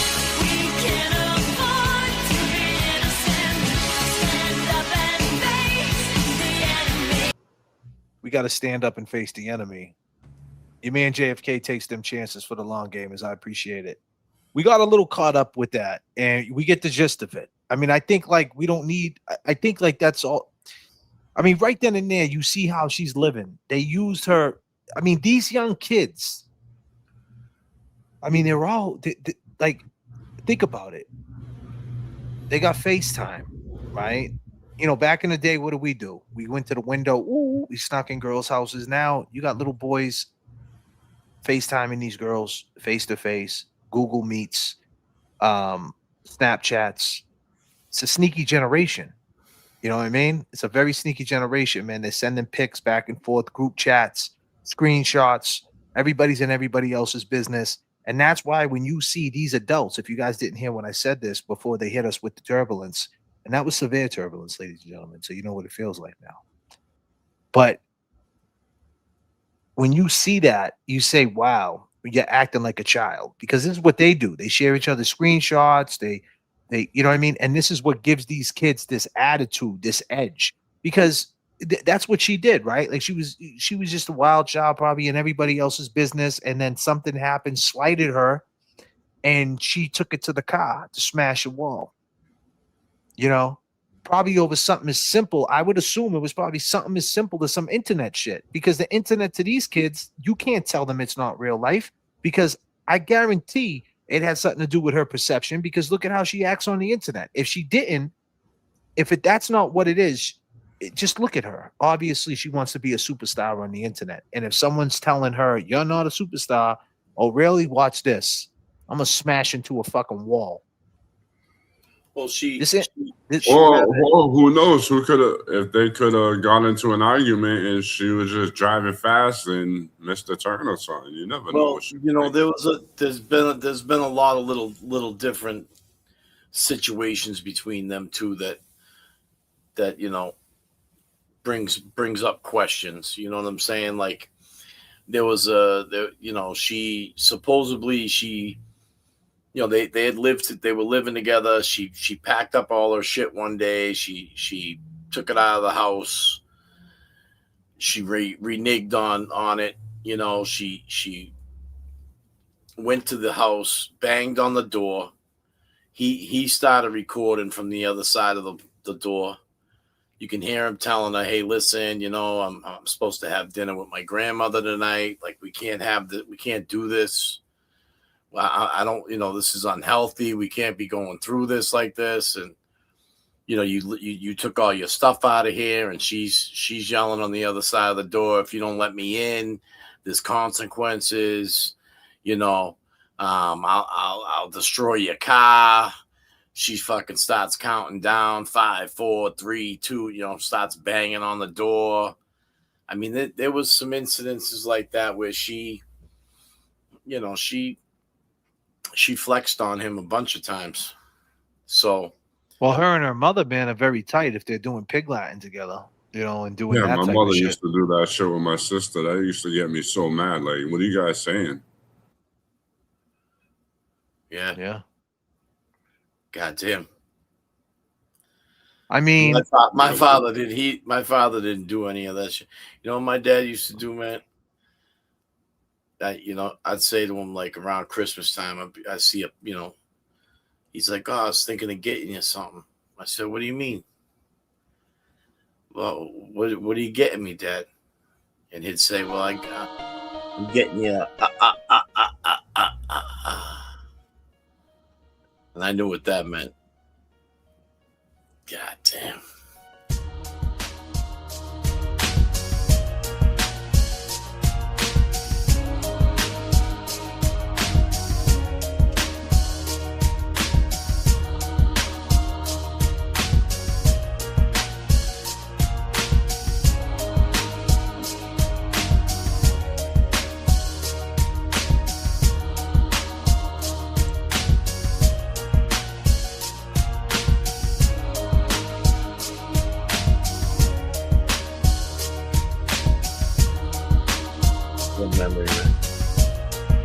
R.I.P. Your dad was Kev too, right?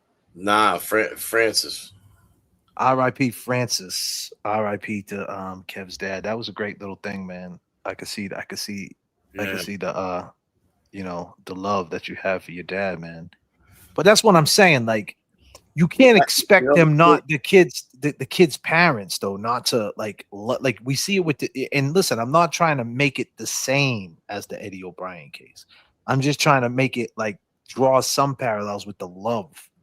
So like are the parents based on, we didn't get to them parts, but I'm sure we could pull up some clips before they try to strike the plane. The parents are all on her side, I take it, right, Kev? Her parents are 100%. You know, I mean, I think any parent would, as for the O'Briens, they 100% got their child's back.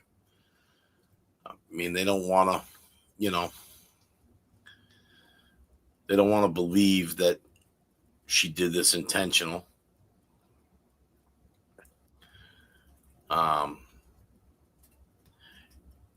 The one thing that, like you brought up earlier tonight, is the public perception, and she's getting piled that on. is not in her favor at all.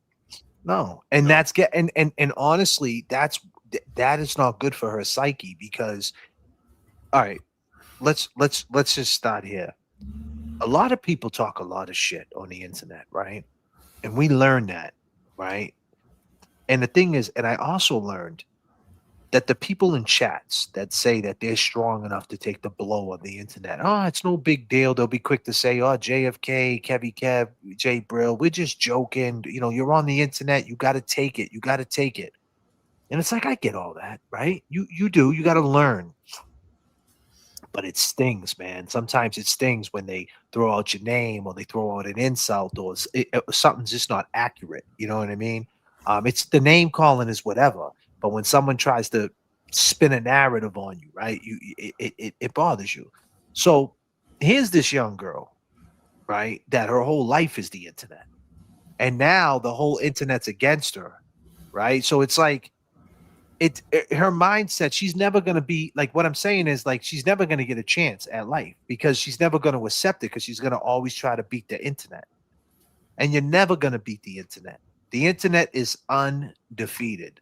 So what people feel about you, that's the opinion of it, right? You're going to have to try to put the internet to the side. I don't know if can a young 18-year-old person, and here's the question, can an 18-year-old kid at the time, 17 at the time, well, how old is she now? 20, 21, right? What is, yes, she's 3 years old, so she's 21 years old. Can a 21-year-old kid that grew up from the internet, like, don't even know what it was without the internet, can they just not think about the internet?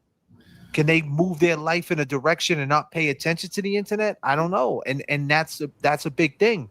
And now she's indulging in it by saying that she didn't do it, and she knows what it's doing on the internet. So like, she's fighting the internet, right? Like playing a game, she'd be better off to take responsibility of it and say, listen, I fucked up. I was out of my mind. I don't know why I did it. Because when she turns 25 years old, or when she turns 30 and she looks back at this, because regardless, age, time has a funny way of, when you're 30, you think you know it all. Then you're 40, you're like, I don't know shit. Then when you turn 50, you're like, Jesus, I don't know nothing. You know what I mean? So time's going to tell. And like, that's the whole point of trying to fix her now. And the internet is not going to help her. It's because look what it does to people our age. Like, I think if you, at least with most of us, we come from a time when it wasn't, obviously we all come from a time when there was no internet. So we kind of go back to that survival kit. So when we're getting attacked on the internet, we know the internet is a new thing, so to speak. We're like, whatever, fuck the internet. And we go back to our life. But the only life she knows is the internet. You know what I mean? So she's going to always constantly try to fix her reputation without taking responsibility. So like, is she just a lost cause? And like, how many other kids are going to crash out like that? Yeah, but with that being said, behind the bars, you learn to live without it, because now, after so long, that habit's gone, and now you build a new habit. So, Yeah, but not nowadays though. They got the kiosks up there. They have the tablets, and they have phone calls ain't like it was back in the day. Like right. her parents put money on the books, and she calls, and she ain't like, it ain't like back in the day where we blew up girls' phones and their mother opens up their phone bill a Their month. phone bill and sees their phone about to get shut off. Yeah, 750 or something, right? And that's it. And now it's blocked, and you can never call them again, right? Now it's like everything's access. So no matter what, she's gonna be on the phone all the time, and people want to talk to her. So she's gonna hear what's going on, and she's gonna, and she know, and visually, she's gonna, like, just even by the words, she's gonna know what's taking place. Like right now, like she knows what a live stream is. She knows who's talking, like who's talking, this and that. And that's so bad for the kid, because obviously I think it was I hate to say it, no pun intended, it was internet driven. Yeah, that's a crazy pun. It was internet driven to have a crash out. Oh wow, what a pun. Right? Like, she was so caught up on the internet, man. And she thought, like, I'm gonna do this, and didn't think there was gonna be a repercussion, and now she's fucked. And not for nothing, but and I'm just gonna say this, like, it seemed like her boyfriend made her real comfortable. Like, there was, when they went over her phone records, her friends were asking, hey, can we still pick up from Dom? So that leads me to believe maybe her boyfriend was dabbling here and there and hooking up those young kids. You know what I'm saying? It was a bag. How old was he at the time when he died? 24, 25? Trying to think. She was what?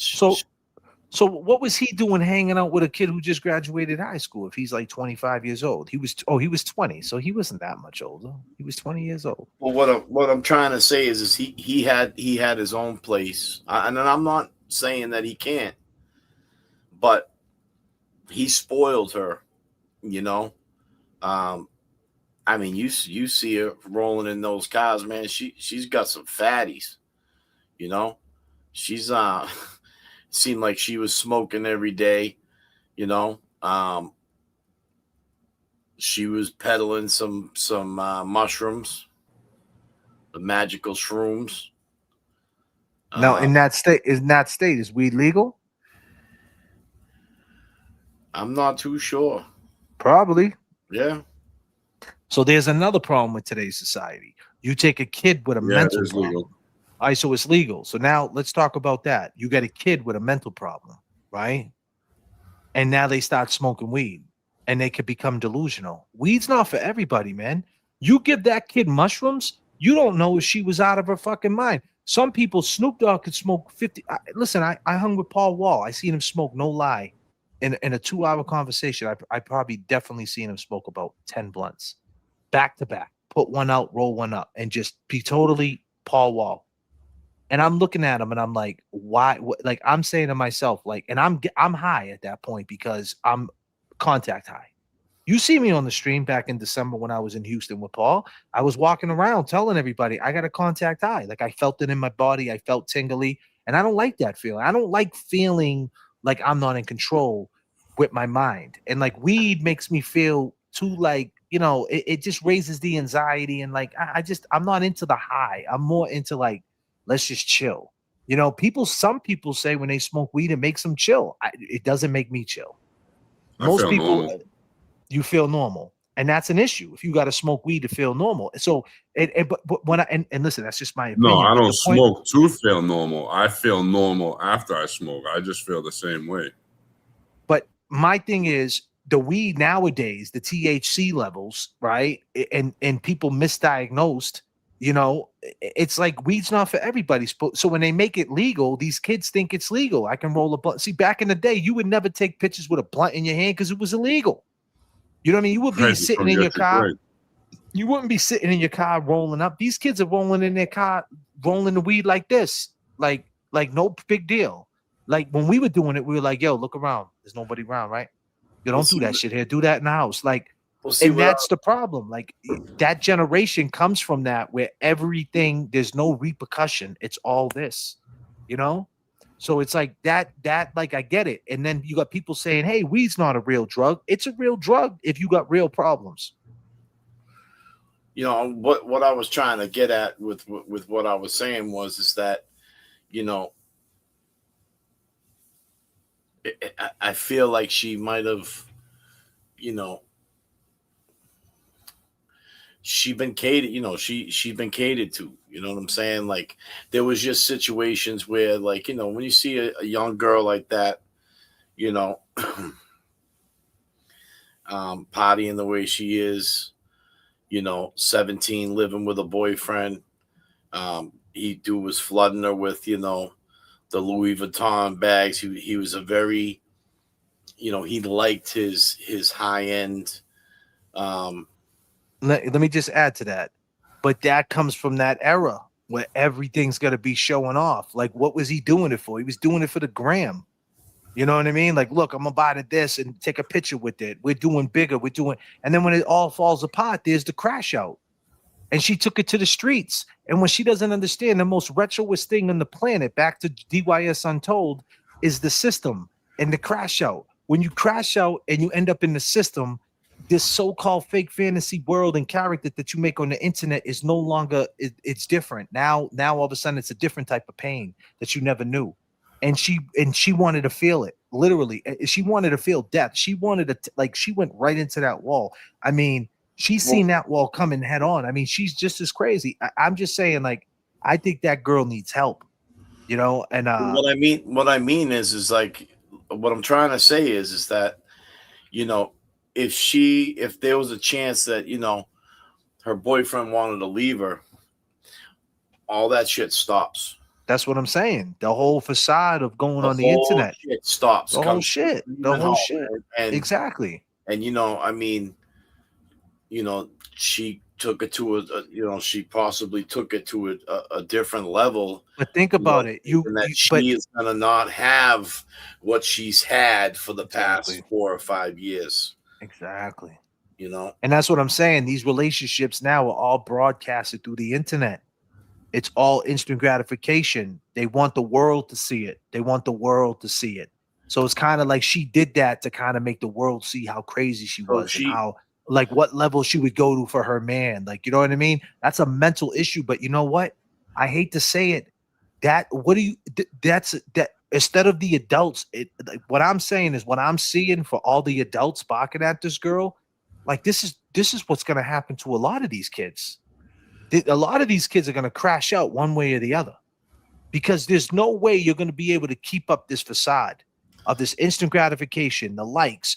I mean, well, she also, just to bring some context to that, is that one of her good friends was a model, and she had like 1 million subscribers on TikTok. And she was trying to influence her to, hey, you know, you're a good looking girl. You're flashy. You like the nails. You like getting your hair done. You're like, you know, start doing food reviews. Start, you know, doing this, doing that. Get your name out there. She was trying to pump it, you know, to get that, you know, that, you know, Instagram famous, you know what I'm saying? Or whatever. She was trying to chase that, you know, and a lot of kids today are doing that. Yeah. What do you mean a lot? Every kid. And you know, and that was used against her, you know. You know, a lot of trendy shit goes on, JFK. A lot of people are copying people that are doing other things. Like, you know, you might see a song come up and, you know, people are dancing to it. You know what I'm saying? Or doing a funny dance, trying to make that shit carry on. And you got 50 subscribers on different subscribers doing the same dance with the same music. And, you know, that's what these kids are doing these days. You know what I'm saying? Like, you know, it's like not original. You know what I'm saying? It's like it's like a copy trendy thing. You know what I'm saying? Like when they were eating Tide Pods. Yeah, there you go. God damn. Listen, that be Kiki clear. song by Drake when they would get out the car and run by it. Yeah. So Dom's one kid's name, and what's the Dom's her boyfriend, and the other young kid, the football player. What was his name again? Dario or something? What was his name? Do me a favor. Put the names up in the chat. R.I.P. to them two gentlemen, to them two young kids. Davian, that's right. Davian. Oh, Davian. Yeah. R.I.P. to them I mean, kids. It's about them. I mean, it's about them. They didn't, and that's the thing. They didn't have their seatbelts on and all that other shit. You know what I mean? And like that's another thing. These kids don't know danger. You know what I mean? Like if the kids weren't high and they didn't think that someone potentially could hurt them, and they got hurt driving, like, and I'm not saying. Let's be clear. I'm not blaming them. I'm not blaming them. But most kids, they don't put their seatbelt on. You know, little shit like that. Like or she's acting up. You know, it's like, you know, there's got to be, you know, it's like, because everything gets aired out through the internet. Everything gets aired out that way. It's like everybody knows it. So there's no privacy. You know what I mean? Like so these kids are like, they don't know how to deal with it internally. And so then when it gets internal and it gets to that awkward phase, there's no agreement. They don't have feelings. They're rigid. It's the most craziest. The way I always say it is that these kids are desensitized, but yet not desensitized. Like they could go, like right now, let me just say this.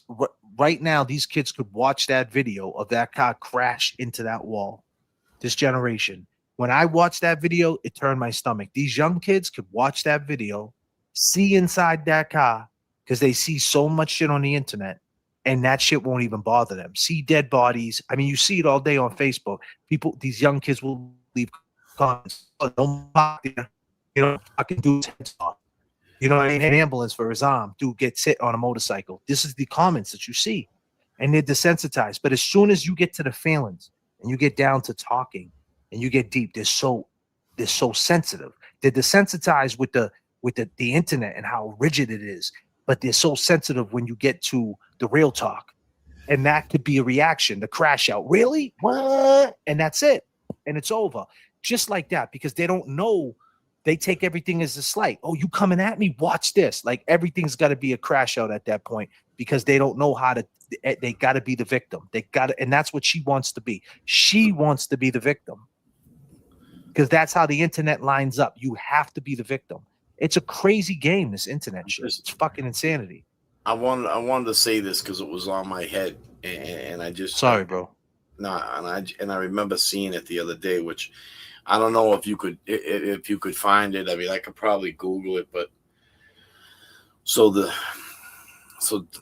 Dom's older sister had started a podcast, and she's been breaking down a lot of stuff. She had something on tonight.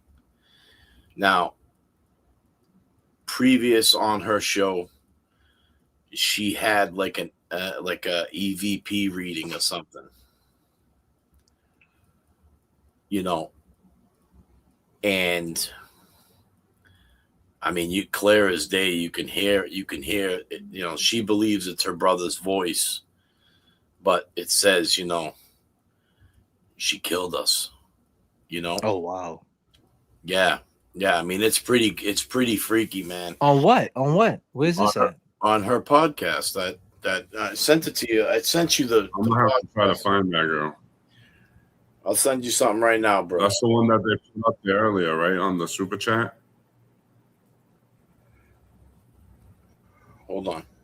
Dude, I just work here, man. I don't know what the fuck's going on. You shit me? Christine Russo. That's what they said. Dawn's sisters, Christine Russo. She's doing interviews recently to set the record straight. So let's hit her It's up. called Let's the Big Sister. It's called the Big Sister Unhinged. Yeah, so let's get her on. She got like 20,000 subscribers. Christina I'm Russo, sure that EVP reading is on her page. You know. Check out the sentencing real quick. I want to see the sentencing. Hold on. Here we go. So let's go over just some general rules before we get started. All phones are to be turned off. Can you put the volume up? The phone's on, but it must be turned to silent. There will be no in and out of the courtroom. Once the proceedings begin, if you do leave, you will not be permitted. Today is an emotional and stressful day for 3 families and for the defendant and for those who care for Davion, Dominic, and Mackenzie. I expect everyone here to be respectful of everyone who's in the room. And if there is any disruptive behavior, I will pause the proceedings and the deputies will escort you out. The court's process will be as follows. I will hear first from the state and the representatives of any of the victims. The court will then hear from the defense and any representatives who wish to speak. That have made me a better person. I don't want to hear that. I want to just hear what they say to her. I'm sorry. No, she's not a murderer. She's more sad than hurt than most of these people Listen to commenting. her mother right here, dude. This talk right here don't go off comment good. on her behalf, not because of the modeling opportunity. I don't even, who cares about that? I don't want them to refer to her as a murderer, okay? And I don't even know how that comment got on the phone because the police still had her device and she could not access her phone or social media. That's why I did it. And I had called them asking if they could shut down social media because people were calling her a murderer and making death threats and organizing groups to, take her out when she got out of the hospital and stuff. So I don't even want her phone. I don't care about her phone. I don't care about All right. Life is worthless. No. I wish I could remember what happened. I'm just so. The families. Yo, you gotta listen to that mother's. You gotta listen to that right there. Yeah, I'll do that after. Mackenzie, you Oh, don't have to man. speak if you don't want to. It's up to you. Okay? She sounds like she's loose. Say if it's more comfortable, whatever's better for you. The families of Dom and Davion. I'm so deeply sorry. I hope one day you can see I would never let this happen or do it on purpose. I wish I could remember what happened. I'm just so sorry. I'm heartbroken. I love Dom and Davion. We were all friends and Dom was my soulmate. I wish I could take all your pain away. And I'm so sorry. And to my family, thank you for the support and all the love you guys give. Thank you for fighting with me. I love you all so much. I'm done. Thank you. Thank you. So she's faking? Anything else from the defense? You don't look like If I she's could faking address to the me. question. Your Honor, may it please the court. First of all, I'd like to extend my condolences to the Russo and Flanagan family. I can't imagine how difficult this. Sorry, have been- guys. I'm skimming through this every- fast. I'm sorry, guys. Is there anybody else who wants to speak? I want to hear the judge. Today is the sentencing of the defendant for the purposeful and intentional murders of Davion Flanagan and Dominic Russo. And in a way, it's the second time their families are gathered again to grieve. It's also a day when Mackenzie's family will grieve for the future of their daughter. All 3 of these families and the friends of these families are suffering, and all of their lives have been irrevocably changed because of the actions of the defendant. The unintended and collateral consequences of a selfish, intentional, and cruel decision by Mackenzie will ripple forever in time. It's literally changed history because it's ended 2 lives. 2 young men are dead. Their deaths were horrible, terrifying, and tragic. I will say again, if any reasonable person reviews Exhibit 802, there can be no doubt in your mind what happened this night. There can be no doubt of the absolute terror of the 2 people in that car. The defendant controlled all the events. She chose the day. Specifically, she chose a day just before her 18th birthday.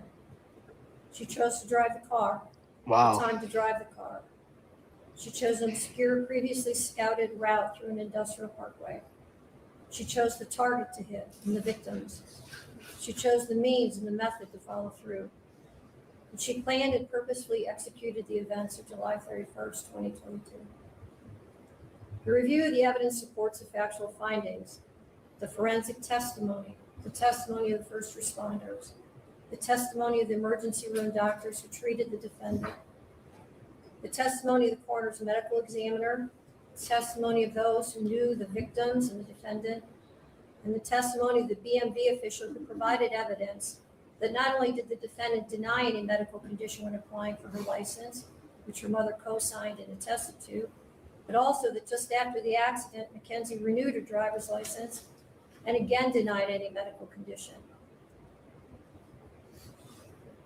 In fact, the defendant was so concerned about driving that, as the state mentioned, during the investigation, she asked if they could just suspend her license for 10 years. Wow. It is hard to fathom how a person could be concerned about their driving privileges, having just been responsible for the deaths of 2 people. There was no medical condition that caused this as an accident. There was no mechanical failure of the car. The record is clear on the facts and the evidence. Her mother's uncorroborated statements without any medical testimony or records is not persuasive. It is also important to remember that even if Mackenzie intended to also die in this crash, that is irrelevant. A failed suicide attempt is not a defense to murder. And even in a murder-suicide attempt, when the perpetrator executing the plan survives, the other death or deaths are still murder.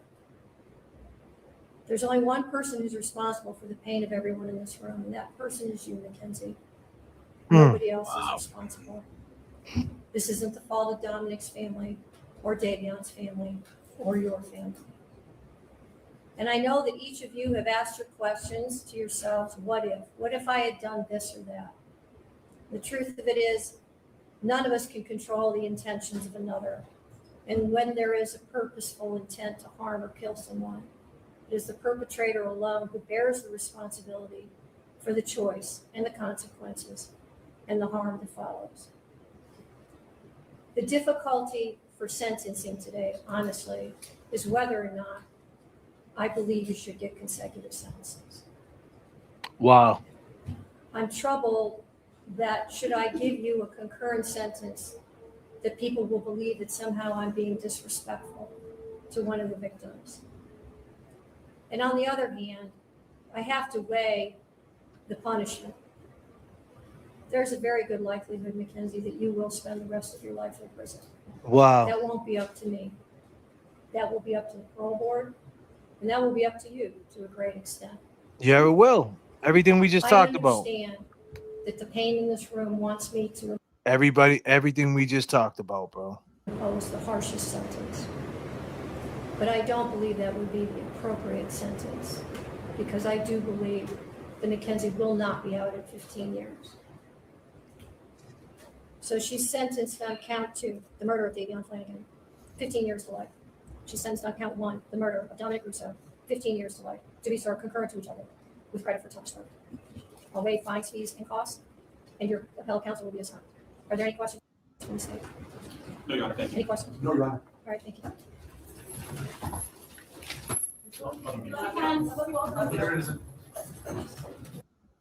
I don't know, man. That shit is tough to watch, man. I mean, I like, it's tough to watch the accident and see what happened and what she did, the calculated thing, like the you know, I hate to say it this way, the crash out. I mean, the name of the thing is the crash. I mean, the crash out of everything that led up to that, her lifestyle she was living, the mindset of these young kids. It's sad to see, you know, what happened to them 2 boys into the building. It's fucking horrible. If she did scout the whole thing up, I mean, she could have, you know what I mean? I mean, the crazy part about it, 45 minutes, he never was found. If someone would have found them, maybe they would have lived. And then she wouldn't have murder, you know, but you know, possibly. They said they were dead on the scene, though. They said they were dead on impact, right? Didn't they say that? When they arrived there, they weren't lifeless. They were lifeless. Yeah. But it's also sad seeing her, a young girl like that, you know, go to prison for life like that, you know, over this so-called life that she thought she was leading, you know? Like what caused her to crash out? Like what made her so mad? Like, you know what I mean? Obviously it was something to do with today's era of the kids. And that's why when you see the adults doing the same shit, it's fucking insane. You should listen to the mother's impact statement, man. It sounds like she was loose as a goose. It sounds like she was like trying to tell the judge, listen, don't pay attention to this, don't pay attention to that. The judge reacts to her, you know? Yeah. I mean, you could tell. The judge probably said to her, "What are you talking about? Like your Well, kid just got found you know, she's guilty." breaking it down on why she thinks her daughter's innocent. You know. Yeah, but the judge already found her guilty at that point. It's a wrap. Doesn't matter what you say. You know, the point was to get up there and say, "I'm sorry." You know, she had Right. issues. You know what I mean? This girl's still trying to talk her way out of it. And the judge is like, "Well, we're already past that." Impact statements pretty much to go lenient or on the time she's gonna get. Yeah. What a fucking. I mean, I'll watch it, Kev, if you want to watch it. It's sad, you know. It's a real sad situation because no one knows. What if they got into an argument and she pushed the gas, like, oh yeah, and lost control, it looked like she hit the tree before the building. So what's that tell you if that happened like that? What does that mean? Like I heard you mention that like 3 times. That mean like It could have been an accident, like she could have got Fucked mad, gave it gas, because you get into an argument with your girl, you give it a little bit of gas, you go faster. But a little bit of gas ain't getting you to 100 in the Camry. She had to stomp that shit for a long period of time. She's never stopped. Right, but that's what I'm saying. What if she tried to scare them and she lost control and went into the tree? Because once you know as well as I know, you're going that fast. Once you hit dirt, you're not catching control of your car. Yeah. So what if that would have happened? Like, I don't know. Well, that's what I'm saying. Like she took it a bench trial. Like honestly, if she would have took it a jury trial, I feel like that's what people would be discussing. You know, because the judge is right. It's a murder suicide. Just because you survived the murder suicide, you know what I mean? You still get, but still held accountable. Huh? But look what they're doing to the girl who just killed her whole family. They and the girl that killed what's her name? Lindsay Clancy. They try, she's going to a cuckoo bin. Because of she postpartum and she was out of her mind and this and that. Like what? Social media can't turn these kids out. You know what I mean? Like look at what she was doing. Like, you know what I mean? Like you said, like it was just a crash out. Like she felt that she had to do something. Like her ego, like every day she probably was being tested on social media. You know what I mean? And that shit can just drive you crazy. And that's the route she took, which is crazy. I'm not saying it's right. Be clear, I'm not saying it's right. But what I'm saying is, isn't that insanity? Isn't that insanity? Because if Lindsay Clancy's getting insanity. Didn't Kevin Kev say that her boyfriend or someone pulled the steering wheel? Yeah, that's the thing. I think in time, ladies and gentlemen, I think in time that that's what it's gonna be. I feel like in time that they're gonna it's gonna be internet. There's gonna be like a thing where like you could be insane by ways of the internet. Like if Jay Brill knocks on a door right now and says, you said I invented socks and strangled the dude with a sock. You know what I mean? I'm just saying, hey man, they've been harassing me every day on the internet. Like, God but damn, I'm just saying. we'll be talking about that tomorrow. God damn, Jay Brill. I'm just saying, like sooner or later, there's gonna, I guarantee. But what I'm trying to say is like sooner or later, there's gonna be, I bet you in time, it might not be in 10 years, it might be in 20 years, like more things like this is gonna happen. I mean, you already see it, like gang wars and shit. Dudes are online, like, yo, motherfucker, I'm gonna come to your house, shoot you up. Dudes are like, yo, you heard what he just said on his live? Homeboys over there at the McDonald's, and they go over there and they shoot the shit up, like over words, man. Exchange words for life. And like that's so different. And it's like sooner or later there's gonna be some type of clause where it's like, yo, the internet could drive you insane to do something. Like it's just like it's something new. It's only 20 years, 25 years old. Like it's going what? It came out, MySpace came out what, 05? We're only 21 years in with this shit. You know what I mean? Like this is more that's why like you look to the future, like more things are like this gonna happen. I mean, I just seen something that happened in Atlanta, a 23-year-old kid. How about the mental case that was on the bus that stabbed the girl, right? Killed her on the bus. He just started stabbing her. You know what I mean? Like is he gonna end up getting something, right? Yeah, like is he gonna end up getting insanity, this guy? Because he's got bipolar, this and that. Like, so what's the difference between kids smoking weed, misdiagnosed, living a fake life on the internet. They got a certain ego, they get slighted, and then they don't know how to adjust, and they just make a split decision, and that ends up happening. Should they get rehabilitated in some way? Should there be a study on them? Should they have doctors instead of COs? That's a question. Like I said, I don't like either way, life goes on for me. You know, I'm just saying, like, these are the things, because under the statute, technically, you know, she's going to put a hell of a case together. Like, this girl's going to get some lawyers coming in. She's going to get the innocence program behind her. You know, they're going to take this shit. The innocence program is going to take this just on the sake of how popular it is. Because you really can't, you know what I mean? Like, because she was a juvenile. And that was the reason why they took Eddie's case too, because of the transfer hearings and things like that. Like technically, her brain wasn't grown up yet. And that's going to be the main thing. And it's going to go in front of a judge. If you could convince a judge, yeah, she planned it. You're saying she planned it, but she was immature. Her brain wasn't, she didn't know what she was doing. She deserves a less sentence. They might drop that L. It might not be in the first, it might not be for 10 years, but they might drop it. And to Brill's point, she might end up with a 20 piece and get out. You know, never know how her record's going to be in there. Like I said, jail can make you or break you. You know, it can From A make to you B a better saying, person or from A to B saying, nah, I hear you. And I listen, you guys can attack tonight, right? Because right now my presentation is flawed. I'm coming off the cuff with it tonight. But if I decide to go down the rabbit hole of the law out there in Iowa, or where is it? Ohio? If I go down the law, if I go down the juvenile law of Ohio and figure out exactly what's going on out there, figure out how they tried her as an adult, because I don't know that. Like, it says that you can be 14 years old, charged as an adult, depending on the severity of the crime. it's the same thing as mass. So she went to a transfer hearing. So the question is, what doctors thought that it's the same as mass. So the severity of the case. So what doctors found that she was fit to be an adult? What did they say? Because she had no remorse. Is that what it is? Because they have to find that she could be rehabilitated to be tried as a juvenile. Right. Right. So what made it? So obviously it was her attitude.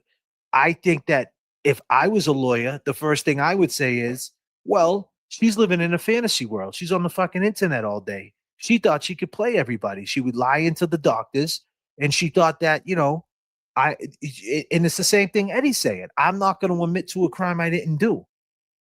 Right. And that's her First Amendment, right? Maybe she didn't talk to the doctors. I don't need to talk to you.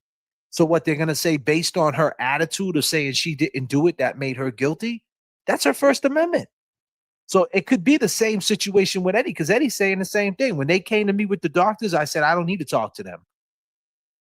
Well, why not? Because I didn't do it. And they were like, yep, he can't be rehabilitated. Give him life. You see what I'm saying? Yeah, I see what you're saying. She was soliciting a type of prostitution. The fuck kind of shit is that? Let's listen to the go ahead, Kevy. I'm sorry. What were you gonna say? Because you're all into this, man. You called Kev's the one that told me to go over this, by the way. And Kev, you told me you think she's innocent. So let's be real. That's what you told me earlier, bro. You muted up. All right, say it with your chest. Goddamn Kev. What is you? What's that? What was you saying? Oh, all right. Sound like Charlie Brown's teacher. God damn. When I heard that she had been diagnosed with Oh, good grief. Yes, ma'am?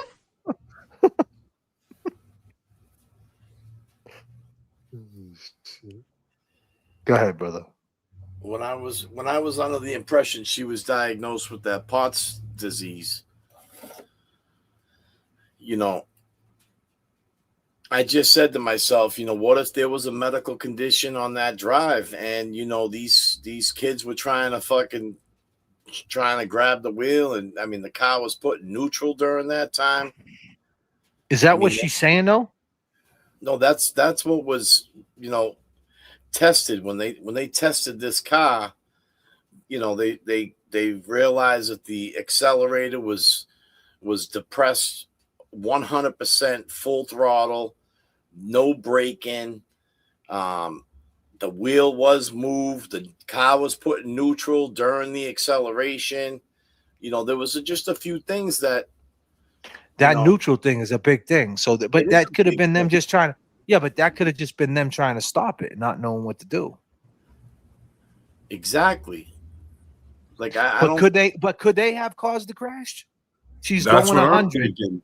Yeah, that's Like, what you know I'm what I'm thinking. saying? They got into an argument. She got mad, did 100. He pulled the wheel. The person in the back put it in And that's neutral, or it. she put it in neutral. And it's a wrap. There's But no voice and- record. Just and like not for we don't know nothing, what but happened with Karen Reed. There was previous fights that they had while they were driving, and there's actually phone. So what's up records. with this? What's up with this dry run they're talking about? You know about the dry run, Yeah. Kev? You want to speak to that? Well, they're saying that she, they realized that either the GPS clocked her at being in that neighborhood, driving that same route at one point. You know? Oh man, so they're doing a Karen Reed on her, huh? Data? Yeah, I mean, yeah. I'm just saying some of the facts, you know. Damn, man, she should have took a jury trial, man. Stupid assignment.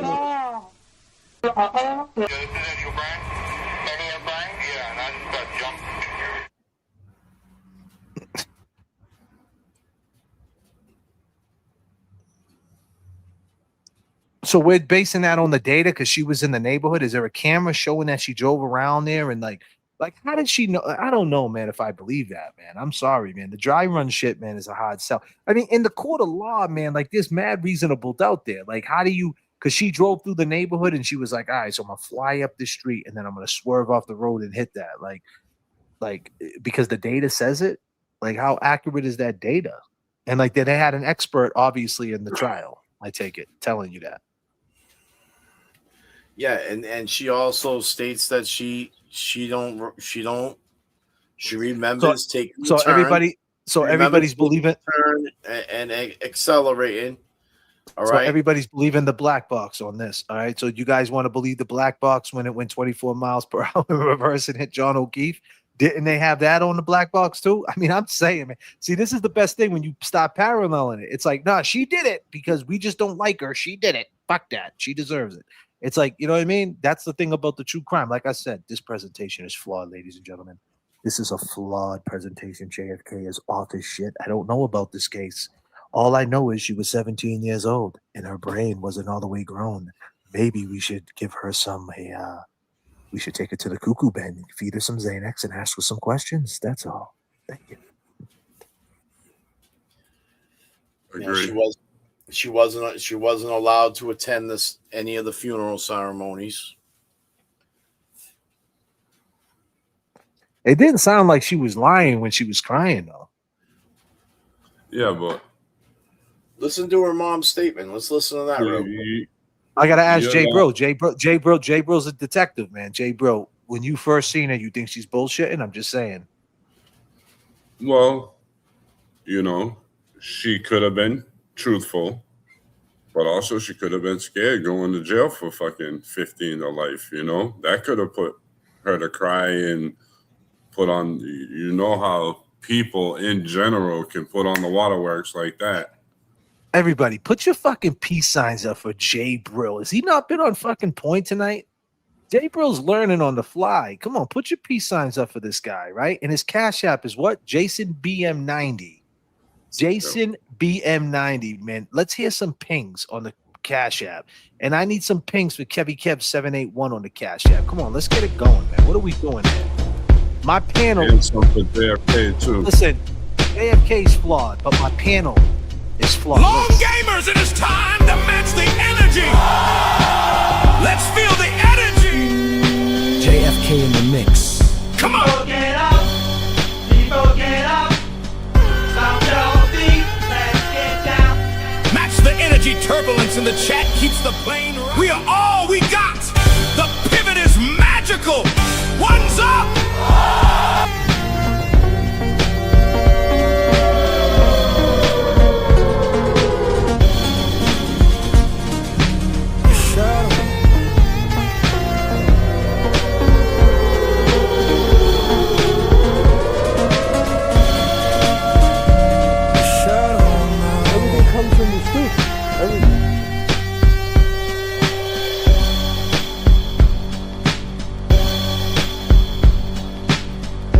Papo.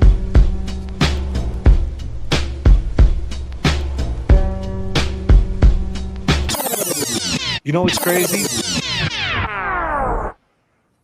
And I'll play that for you, Kev, but I just want to say one thing. You know what's crazy? Learn being as deep as we are in the Eddie O'Brien case, it gives us knowledge to this case. You know what I'm trying to say? Like it's even though it's two different things, but it's the same. It's still a juvenile at the end of the day. Like it's so there's so many parallels to it, but it gives you knowledge to speak on it. Like, and there's so much passion behind it because it's like there's so many ways to look at the Eddie case. Like should Hefferman, he said try him as a juvenile. Maybe if Eddie got tried as a juvenile, he'd be home right now and he would just be with his girl. He had a kid, and he would already had a year out. Well, no, what am I saying? He already had 10 years out. Probably would have had some kids, lived in Vermont, and we probably would have it probably just would have went away, right? I don't know if that's the right thing to do, be clear disclaimer, but what I'm saying is, he was a kid, right? This was the law. This is the law. I'm speaking from the law standpoint. That judge, it seemed like she wasn't playing no fucking games, and she didn't look at that age. She looked at a murderer, which that's her decision. Unfortunately, once you get in adult court, they don't look at you as a kid no more. But I seen a little girl. That's tough. Was it a Chisholm though? Can you compare her to Chisholm? Like what Chisholm did? I mean, she basically got the same sentence. But Chisholm, you see, because this is the thing, like Chisholm's gonna see parole every 5 years. When he gets 15 years in, I mean, he's creeping up on 15 years. He's got what, 10 in already?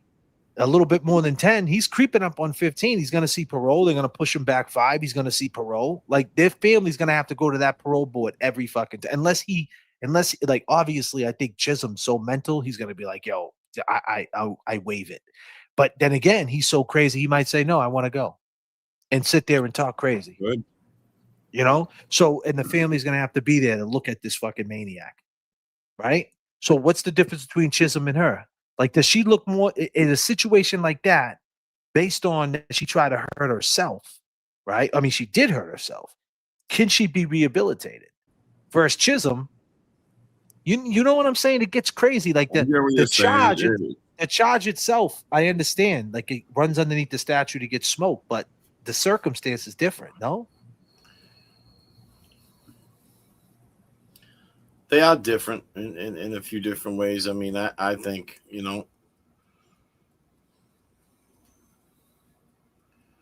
it seems like Chisholm, had an obsession. No,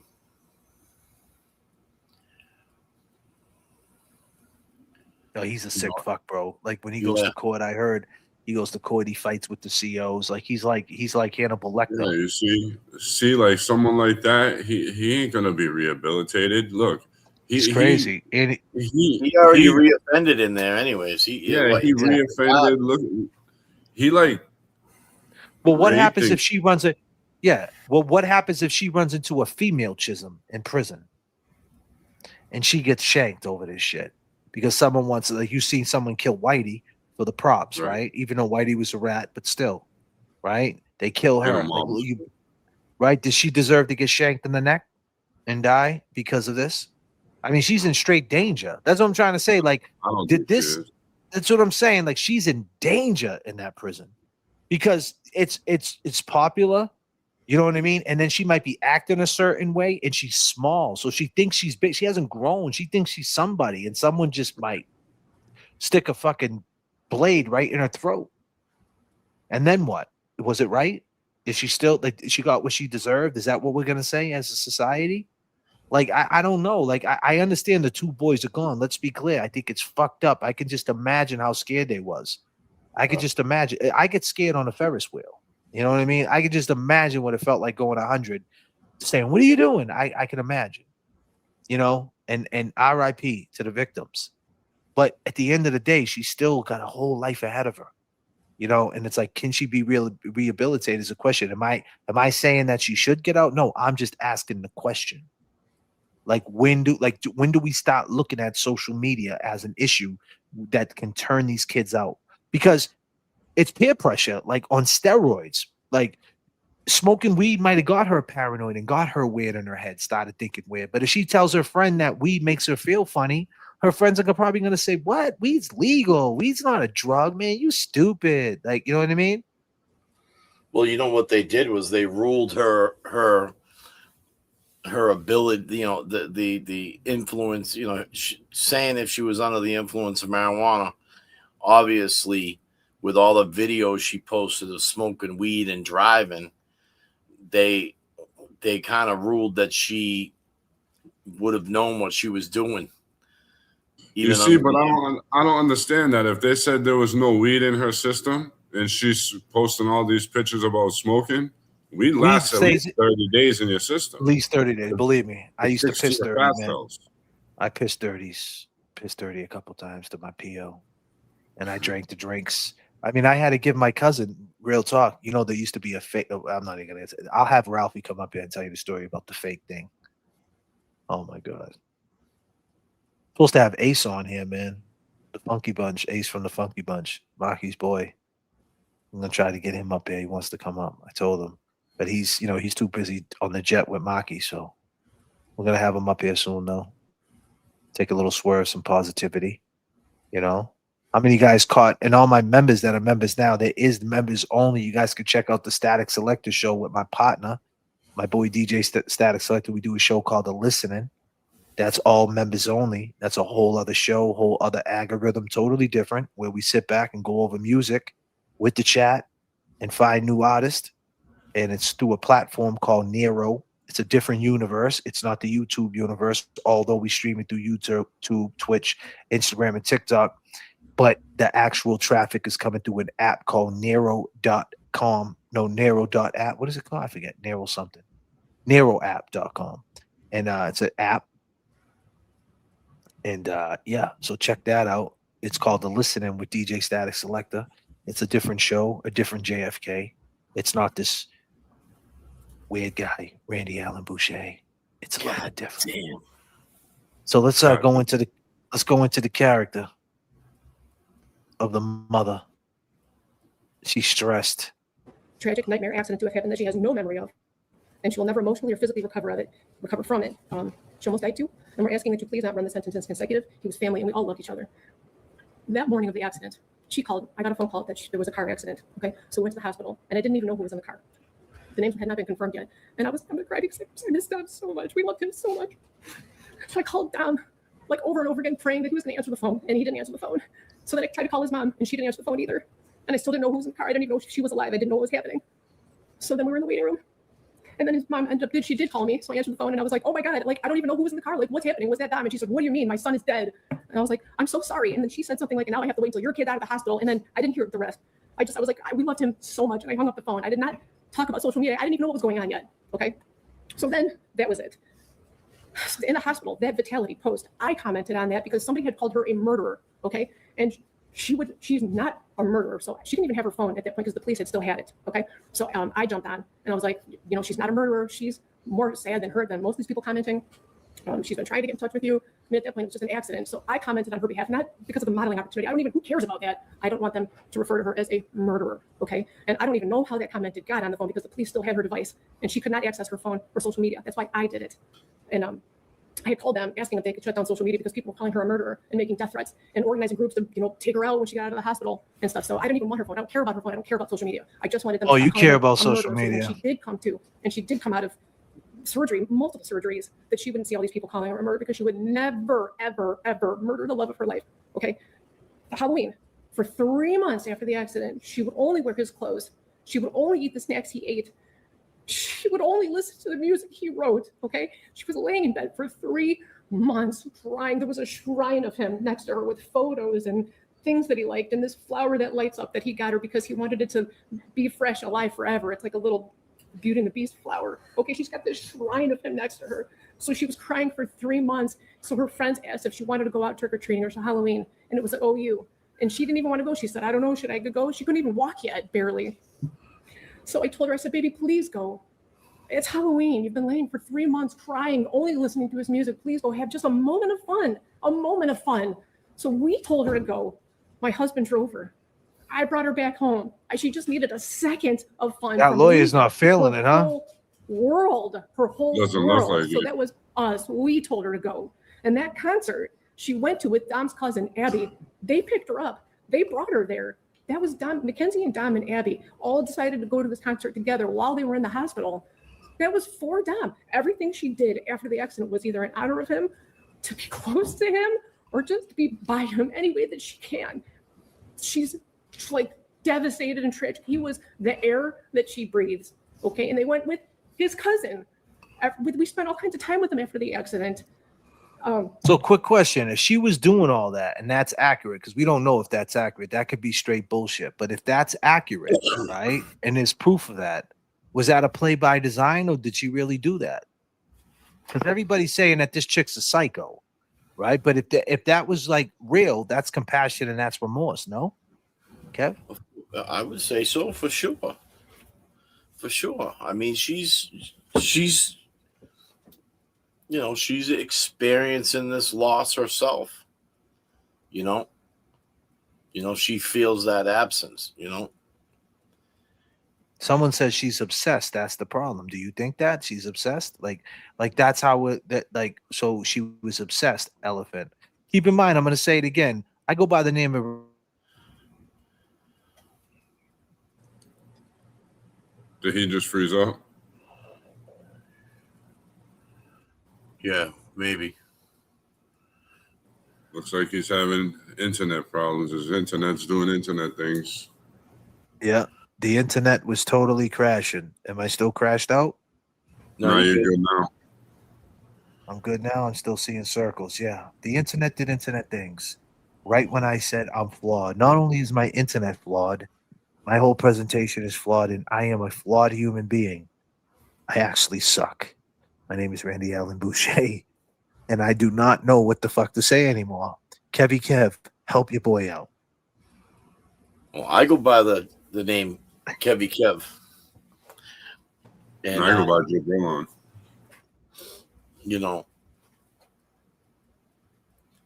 I just, I just see, I see,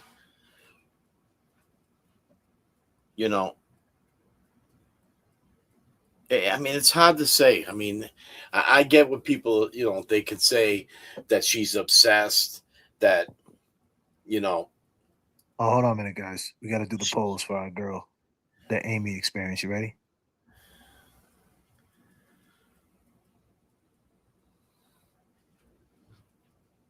Here we go. Yes, the Amy experience says that crying does not reflect what she was saying in jail. What up, Amy? Has she been around? It's Amy, right? The Amy experience. I haven't seen her around. I haven't seen that. Jay Boogie been in the chat too lately. Who's Jay Boogie? Her partner that she was doing the spaces with. Oh, what up, Jay Boogie? So she's saying, right? What up, keeping it real? Salute to keeping it reals in the chat. What up, keeping it real? So she's saying, Kevy Kev's more. Keep in mind, this is Kevy Kev's thing. Kevy Kev called me up and was like, "Yo, JFK, yo, I got a 1972 Yamaha QT yellow, 49cc. The kickstand is like, it's a little red, and they try to paint it, and I had to scrub it off with a Brillo pad." And I got some gas to get the rust off and some Coca-Cola. And I went up the street and I seen a red house. And there was a blue Corvette in the front that had the flip-up lights, but it had a blown motor. So the lights wouldn't stay down. So they stayed flipped up. Then I went to Richdale's down the street by the White House with the blue sign, right up by where Marco lived. You got to check out this case, JFK. So this is Kevy Kev's baby. He's like, JFK, you got to watch this shit. And I went to the internet. I know it's on Netflix, and I just haven't, had the time to watch it on the flicks. But I went to the internet and went to my go-to, people that know the case, the law tubers. But Kevy Kev. And let me just say You think she's lying? You think she's lying? That you think that this girl didn't have a shrine and this girl had no remorse? It's all a play by design. Your words? Sorry. No, I mean, I believe that she, how do you, I mean, how can you, I mean, I would think that any, certain people would show a remorse in different ways. I mean, how could you discredit her for those things that she experienced? Like if she did have a shrine and she only ate the food that he would eat, like her mom saying to like just keep that, that close to her. Um, my main thing, and I want to say this too, the more I look at the case and, I develop an opinion towards different scenarios of what could have happened. My main thing with this case, JFK, is that she was charged. This happened when she was a juvenile. Facts. In Are in they this, saying that's a play by design? I heard the judge mention that. The judge says she did it before her 18th birthday. So did she do that on purpose to be a juvenile? Quick question. Knowing Sorry. that she's a juvenile, so she won't get life. Yeah. I mean, Possibility. that's another crazy play by design. My Or favorite did saying, she- anything's possible. and at the end Sorry. of the day. But what I was gonna say is that, look at how, I mean, so if, like, let's say with the Eddie O'Brien case, he's gonna come up and say his case in 2026, 2027. This happened a few years ago, and there's no lenience with this girl at all. She was a juvenile offender, and she got thrown to the wolves, man. She got, she's done. She's done. She got the L. Indeed. So you don't agree with it? Is that your stance on, like, is that your first, like, is, you now keep in mind, you have a lot since that we got, this is Kev's baby. Like, this is what he wanted to talk about. And I feel like everybody's been talking about it. I swear, right after he told me this, I just looked around and everybody was talking about it. Right. But now that we got Kevy up here talking to the people, you got experience with juveniles, right? Juvenile detention. Your mom's ran a foster home for years. Like, so that's what you think, right? She made a bad mistake and she should get help. Is that what you're saying? I think there was multiple situations leading up to this, which she could have gotten help. These, regardless, I mean, it seems like the families were well aware of the breakups, the disturbing text messages. I'm sure that her boyfriend confided to his parents, like, geez, maybe, put it this way: when you have a girl if she is that obsessed, you need to take the right steps to back yourself away. So you're saying the parents seen the signs and didn't do shit. Exactly. So now they just passed the law. They just passed the law in Georgia that if a kid does anything underneath a certain age, that it's the parents' fault. The parents could be charged for the crime. Yeah, in Georgia they passed that law. Oh yeah. Well, I mean, there was situations. So that should she be occur- in jail? Should the mother be in jail? Quick question. Like would that like help if they said, "Hey, we're gonna throw your mother in jail for 10 years and give you 10?" And like, I'm just saying, like, what makes this better? Like, does anything is jail the answer? Quick question: is it the answer, Kevin? I don't think. I mean, I don't think jail is. I mean, will she get the proper help there? I don't Fuck know. no. I Fuck don't know. no. What Google J bro? She Do me a needs favor. to. If you She could get needs on. to adapt. She first of all, she needs to adapt to live One to second, bro. survive. You know. I mean, she's a small little white girl, man. And you know, it's just like everybody, the way they're piling on her in here, I'm sure they're doing the same in there.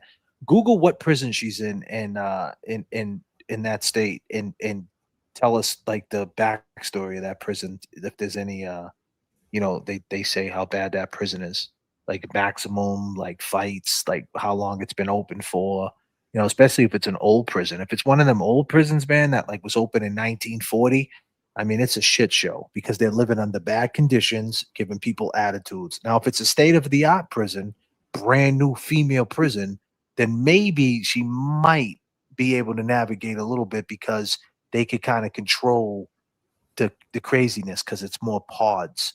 And if like she doesn't get, if she's not good on this pod, they can move it to a different pod. But if it's an older prison where it's just a yard and everybody comes out at the same time, you know, like an old Walpole where Eddie went, that's tough.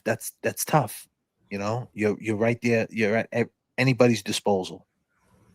The worst of the worst. Shooting knows, right? Shooting was up there. Shooting's like, I ain't watching that shit. They're not talking about Eddie. Fuck them. But we are talking about Eddie Shooting.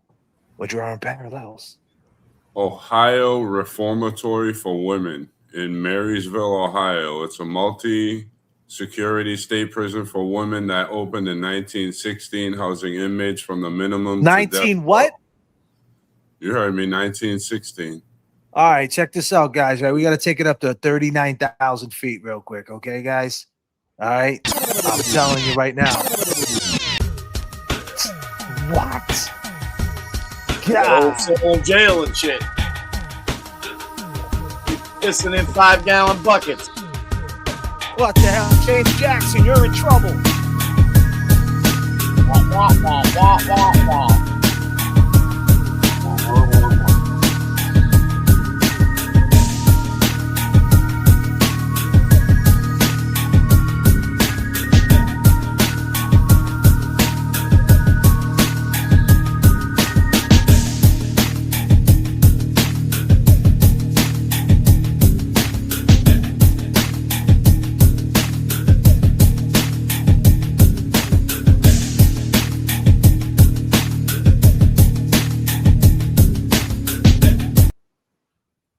All right, so on the count of three, guys, right? Let's all, since James Jackson's in trouble, right?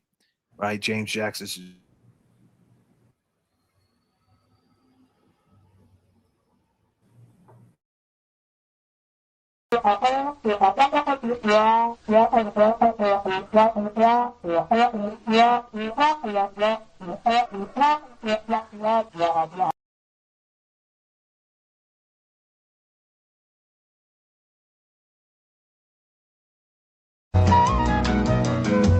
Oh, good grief. Yes, ma'am?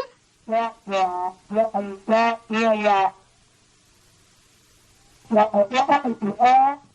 ma'am. We were playing hangman. We're working too. Yeah. I mean, my man had to run across 3. I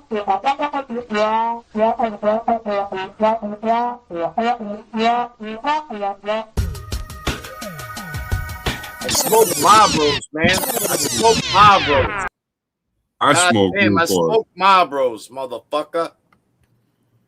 Jackson, you're in trouble, man. You started this shit, man. Now we're here now. We're here. Try that shit on a train. Try that shit on a train. Try it on a train, James.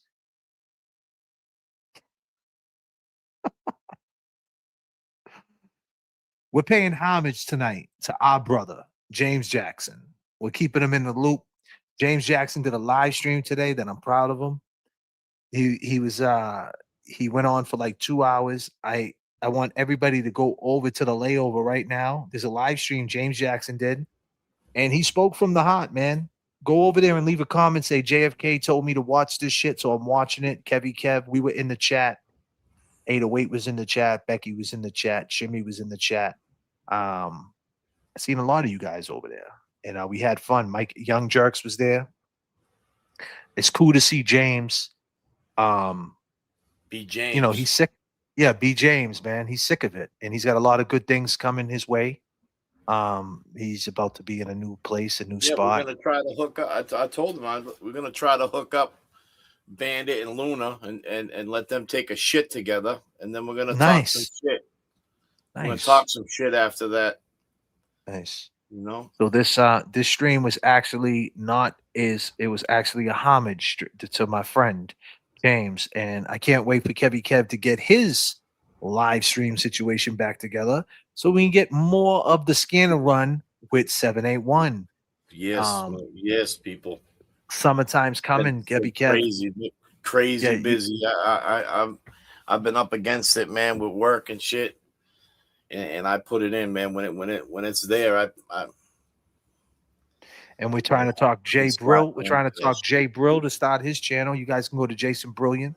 How do you what's your things again? Yeah, YouTube. At Jay Brill on 90.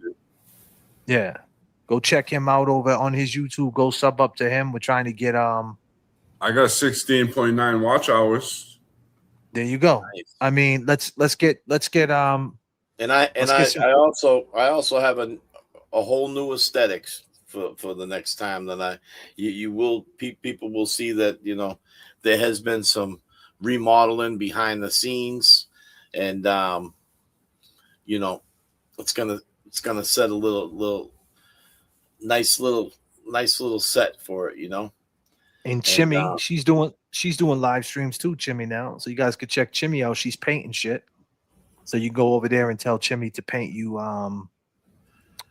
paint an airplane and take a flight. Painted a pretty badass eyeball for sure. Oh, an eyeball? Shit, I want Jimmy to. She painted a badass eyeball. I ain't gonna lie. I need a chocolate chip cookie painted for me so I can put it in the office. Can she paint?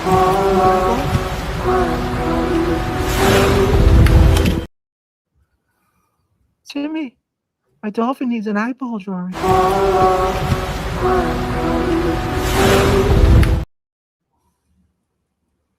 It's a beautiful eyeball. I swear it's not a killer.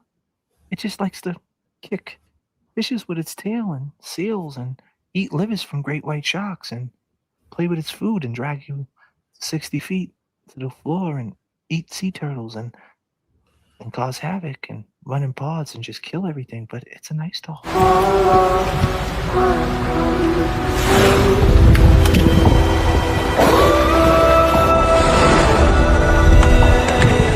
Everything comes from the stoop. Everything.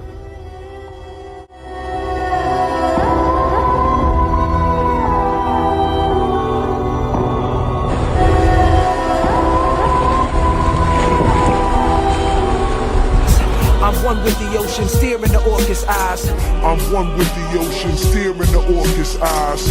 I'ma be alright. You got it all wrong. So Kevy Kev, you got some new aesthetics for 781? I do. I've been putting together some stuff, and I'm not that far off. It's starting to slow up and shit. Like I said, I've been putting in. I mean, you know, Kevy Kev got a crazy schedule. You do. You know. Yo, can you tell your orca to stop eating all my fish so I can catch some fish this season? God damn, it's not an orca, it's a dolphin. Listen, you're not gonna listen. Sorry, a dolphin. No, my bad. You gotta, my bad. if we call it an orca or a killer, it won't be able to stay in the pond that it's at. It will get evicted. It's like, you know, I gotta, because I live in a shelter, so there's a pond in the back. Dolphin. Well, yeah, it's the shelter that I live at, in the storage unit that I'm staying at. There's a pond in the back, and me and this thing back there, you know, it became homeless. It, you know, was coming down the channel, and it got stuck in this little fucking like pond back there. And if they say it's an orca, they're gonna evict it, J Bro. So you gotta just tell he's a fucking dolphin, and they let it stay. So just keep that on the low, will you, J Bro? Stop fucking throwing me under the bus. Knowledge says. Tell your dolphin to save me some fish. It's gonna be a long season. Dude, he's starting to eat polar bears and shit. More intervention needs to happen before this shit happens with social media challenges today. For real. Acknowledge, man. I fuck with Acknowledge, man. Got a great voice. Acknowledge sounds like he's been in radio for 50 years. And Acknowledge is saying what I'm saying. Like, that's not the underlying problem. You know what I mean? Like, the problem is obviously this crazy insanity, what social media or live streaming. I mean, you got Jaylen Brown, $300 million fighting with Stephen A. Smith. He's got $300 million. These dudes are fighting every day. Like, you got $300 million. You ain't got nothing better else to do. You got $300 million. And he's on social media. Fuck Stephen A. Smith. And Stephen A. Smith got $100 million. Fuck Jaylen Brown. Like, this shit is crazy. I mean, this is crazy. It just is, man. And like, I think like this highlights it for sure with the young generation. And you know what, man? With that being said, man, I think that's about it for tonight. We've been rocking for 3 hours. I think it's time to settle in. I appreciate everybody being here. It was a great show. Peace to my boy James Jackson. Go over to the layover. Go watch that show. Go give him some love. Tell him that JFK sent you. Make sure you say JFK sent you. Tell him that Kevy Kev sent J Bro. Show him all that long game of love. Kevy Kev 781. Show my man Kevy Kev 781 all the love. This guy over here, all the love. JM BM. What is it? Jason BM 90 on the cash. Kevy Kev 781. Remember, when you go Kevy Kev 781 on the motherfucking Cash App, open 24 hours a day. My Venmo's on the bottom. You guys know what it is. I appreciate all you guys. You want to say anything in closing, Kevy Kev? No, thanks for tuning in tonight, and we'll see you next time. We're going to talk more about it, Kev. I'm going to get more information, be less flawed, and we could talk about this juvenile. It's perfect what we've been talking about. You know what I mean? It kind of puts more light on what's going on. J Bro, you want to say something? Yeah, I'm going to look into this. Looks like I'm getting back to work. My man. Peace and love, everybody. We love all y'all. One. Stay safe, guys. Peace and love. Later.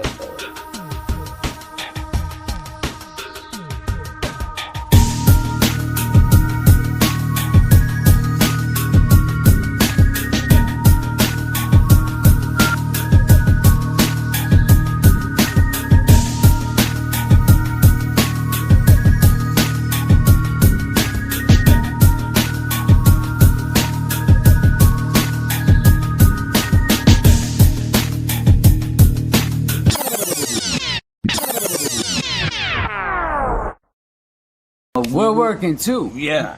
I mean, my man had to run across 3 lanes.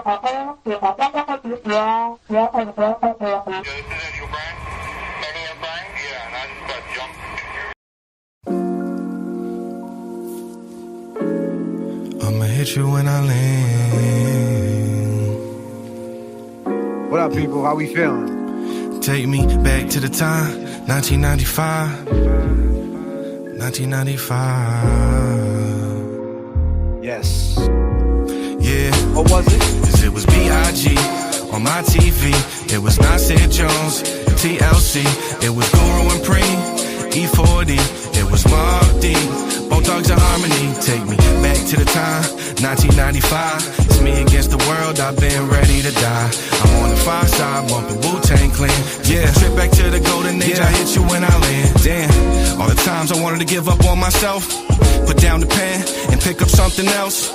I think about back when I was a kid, watching your MTV raps, and how could I forget Cool J, Snoop and Dre, Big L, Pac and Big, Nas and AZ, Raekwon, Meth and Red, Gangsta's Paradise, I got 5 on there, music from back then, just hit me different. Had the jams on repeat, so when I went to school, I knew all the lyrics. It used to make me feel so cool. You inspired generations and made dreams come true. I wouldn't be doing this now if it wasn't for you. It's embedded in my soul, it's my path and my road, all that I ever known. How could I leave it alone? This my way to cope. When I start to lose hope, take me back to 95 when all the music was dope. Baba B.I.G. on my TV, it was Nasir Jones and TLC. It was Guru and Preem, E40. It was Mobb Deep. Yo, yo, yo, yo. Yo, yo, yo, yo, yo, yo, yo, yo, yo. Yo, I'm on you right now. Yo, you gonna pick me up. Take me back to the time, 1995. It's me against the world, I've been ready to die. I'm on the far side, bumping Wu-Tang Clan. Taking a trip back to the golden age, I hit you when I land. I never knew what I had until it was gone. Chilling on the stoop, keeping it real in a song. Feds wanna put you in jail whether right or wrong. 1, 2, it don't stop, you know life goes on. I seen them come, yo, I seen them go. Keep your head in the game, you know pain is the growth. Keep your hands to the sky, fam, like you under oath. Stick to the plan and you'll never go broke. A lot of friends died and the malls are dead. Eyes in my rear view with all these thoughts in my head. Take a look around, who do you really? Yeah, I used to date Karen, Karen, she was fine, though. She was a dime piece, though. I used to go to a house in Brockton, Dayton, though. The cops, though. I used to drive through the town. I had an eye round, though. Yeah, I had a loud mumbling, though. I took the gas off, though. It was a Camaro, dude. I lied, dude. It wasn't even an eye round, though. It was a Berlinetta, though. I used to pick him up, though. You let me, though. I used to go to Macy's, though. I used to put bowls in the bag, though. She got scared, though. I miss it, though. He paid, though. You got me up in bowls station, though. Call a friend when it all goes down. It's just you in the end.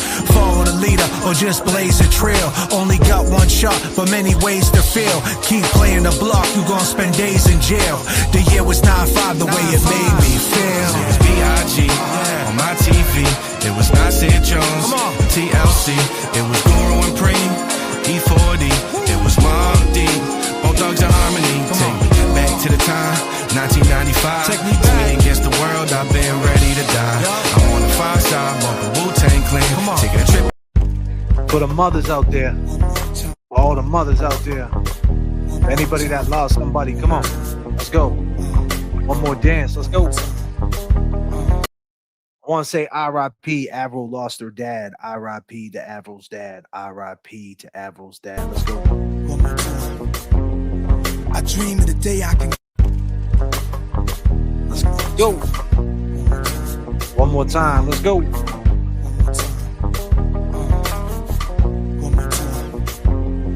I dream of the day I can go back to when I was born, laying in your arms, wishing you was here today, Mom. Wish you'd appear just for a second from heaven. My tears would be gone. I wouldn't be rapping this song. I'd be happy driving up to your 8-bedroom mansion, up late laughing about the hard times we faced. The galaxy is so enchanting beyond Galileo's understanding. Past the Milky Way and all the planets, there's something out there greater, but only God knows. Scientists claim we came from apes, but they lies though. That was part of our conversation. I spark one up and start blazing, thinking of how amazing she was. An angel gave me love. I'm thankful to ever know a woman so real. I pray when I married my wife I had one of your skills, but Mom, you could never be replaced. I give my life up just to see you one more day to have one more dance with you, Mama. If I could only have one more dance with you, Mama. Praying, wishing I could have one more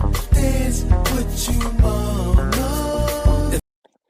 I know the song says one more dance with you, Mama, but Avril, one more dance with Pops. For sure, man. Pops are important too. Father's Day's coming up. It's going to be a rough year for Avril. But yeah, let's get going. Only have one more dance with you, Mama. I wish you were here. I miss you more each second I breathe. You resting in peace forever. I accepted you free. A blessing to me. I see you dressed in all white, smiling at me, happy, knowing everything's alright. If only I can hear your voice and your laughter. Just one more time, my chest will be filled up with sunshine. April 742. That's when the gates of heaven opened up for you to stroll through. Beautiful Ann Jones, job is done. Raising ghetto kids in the hood. You was my strength to carry on, and now I'm good. Job well done. You lived through your sons and grandchildren. Jesus finally got his bride. Mommy danced with him, and you've been my God through all the trouble I faced. They playing our song, the life beat. My hand on your waist. I grab your other hand. I'm trying not to step on your toes. Spin you around with my eyes closed. Dreaming I can have one more dance with you, mama.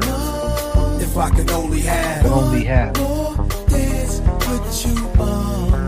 I'm praying, wishing I could have one more dance with Thank you, Becky. mama. If I could only have one more dance with you. Thank you, Pags. I love you forever, mom. We love you forever. Always live through me. Right? Always. Always.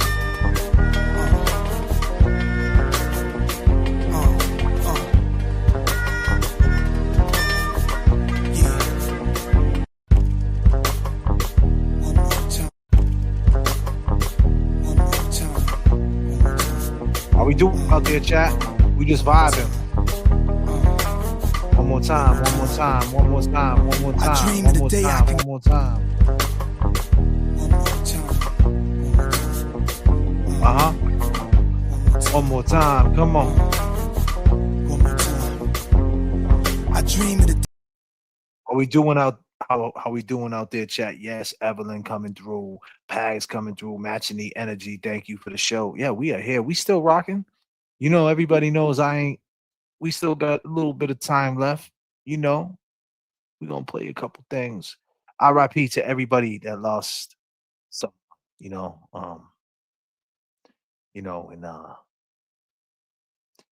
Avril says, thank you. I appreciate you all. We spent 2+ months keeping him alive and 1 week praying he would go peacefully. Hug your people for sure. Hold on to your family for sure, for sure, for sure. Life is fragile, for sure. Yeah, it gets spooky, man. It really does, man. You know, everything goes by fast. Let's go.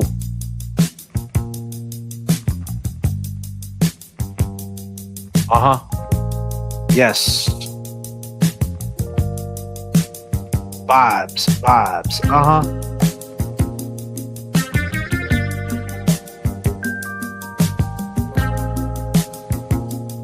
Yes. Woo!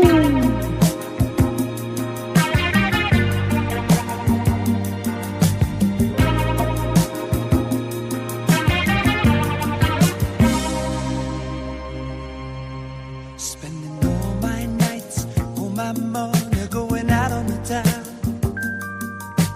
doing anything just to get you off of my mind. But when the morning comes, I'm right back where I started again. Uh-huh. Trying to forget you was just a waste of time. Baby, Come on. back.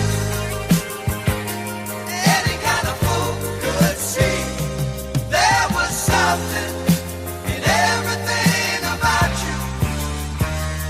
Lady. Baby, you can blame it all on me. I was wrong, and I just can't live without you. Here we go.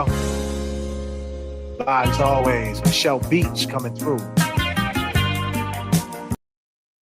Hey, quick question, Michelle. Do they still got that in Winthrop Square? Do they still have in Winthrop Square, do they still have that barbecue place over there by the old CVS, or right there? There was a little barbecue place right there in the square. All day long, wearing a mask of false bravado, trying to keep up a smile that hides a tear. But as the sun goes down, you get that empty feeling again. How I wish to God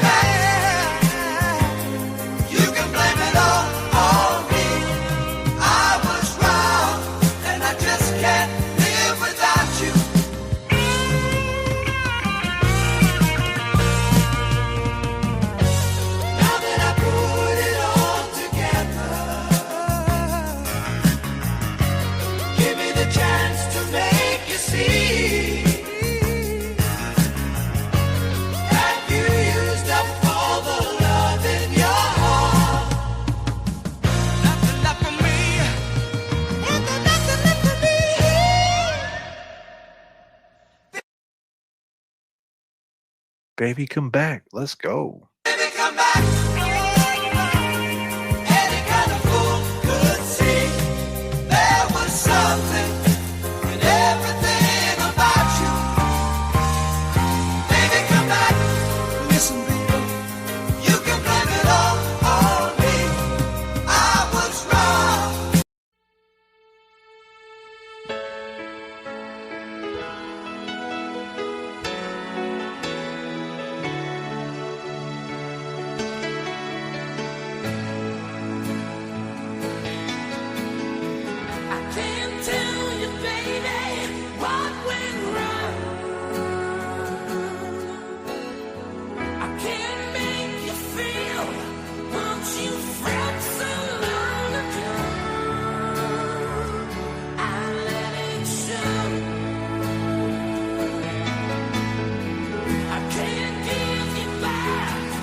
Y'all know the song? Come on. If we take some time. Got some sunshine coming my way. Thank you.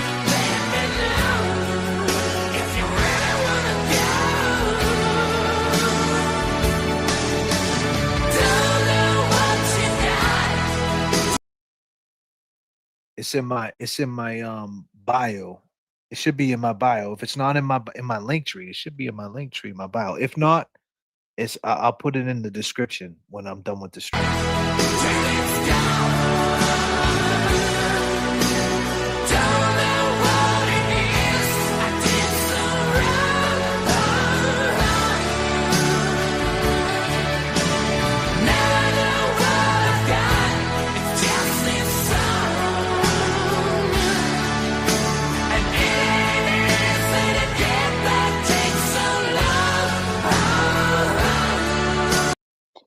Thank you. Thank you. Thank you. Wake up, America. Dress 2413. Thank you. Let's go. I've been watching you for so long. Can't stop staring at those ocean eyes. That emotion eyes. Wow. Flow state. Love it. That looks dope. I like how that looks on the chat. That looks fresh. Come on. Come on.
Yes, that PayPal. I just threw it up there. Winter, if you're looking, if anybody's interested in the PayPal, I know people don't usually do PayPal. I know people from overseas do. So if you're interested in the PayPal, that's something you're interested in. I just dropped the link.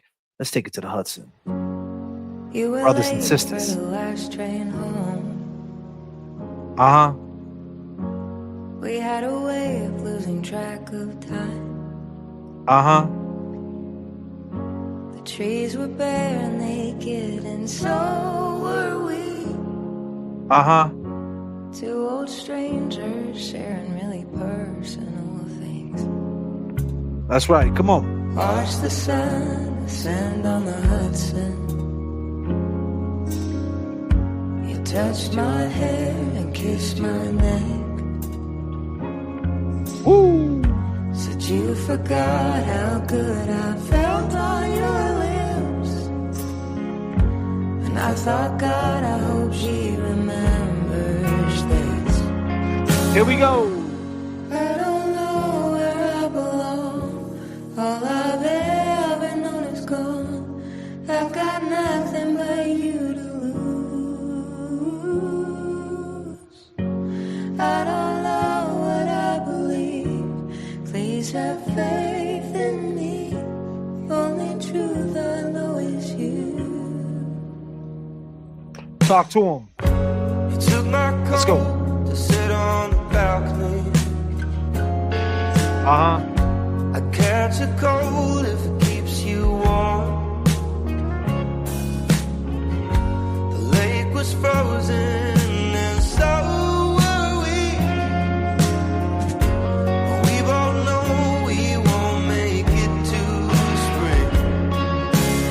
Woo! I don't know where I belong. All I've ever known is gone. I've got nothing but you to lose. I don't know what I believe. Please have faith in me.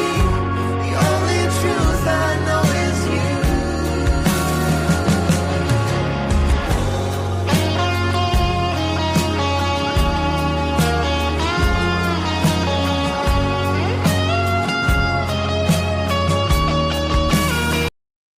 I just got that PayPal. Thank you so much. What was the name? Winter something. Did I get that wrong? I just got a PayPal. I'm not gonna say what it's from, but I think the name in the chat was Winter, right? Appreciate that. Appreciate you. Let's meet back here a year from now. Maybe then it works out. I'll try not to think about you and June. Come December, come the storm, fall back into my arms. Walk the Hudson back to you. Come on. I don't know where I belong. I don't know where I belong.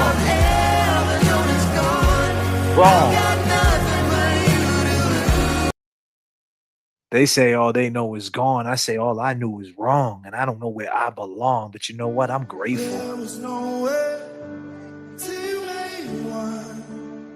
Come on, let's take him to church. Grace upon grace, hallelujah. Even though I don't deserve it, you did it. Even though I couldn't earn it, you give it. Woo! Who am I that you keep me on your mind? God, I'm just grateful for you. That's my time, ladies and gentlemen. Let's lead with this song. Let's take him out with this song. Let's be grateful. Be kind to one another. I know it's cliche. I get it. It's unoriginal. It's not the most original thing. But you know what? Some things don't change. Appreciate you guys. Peace to James Jackson, Kevy Kev, J Bro, everybody in the chat. Long gamers. Good night.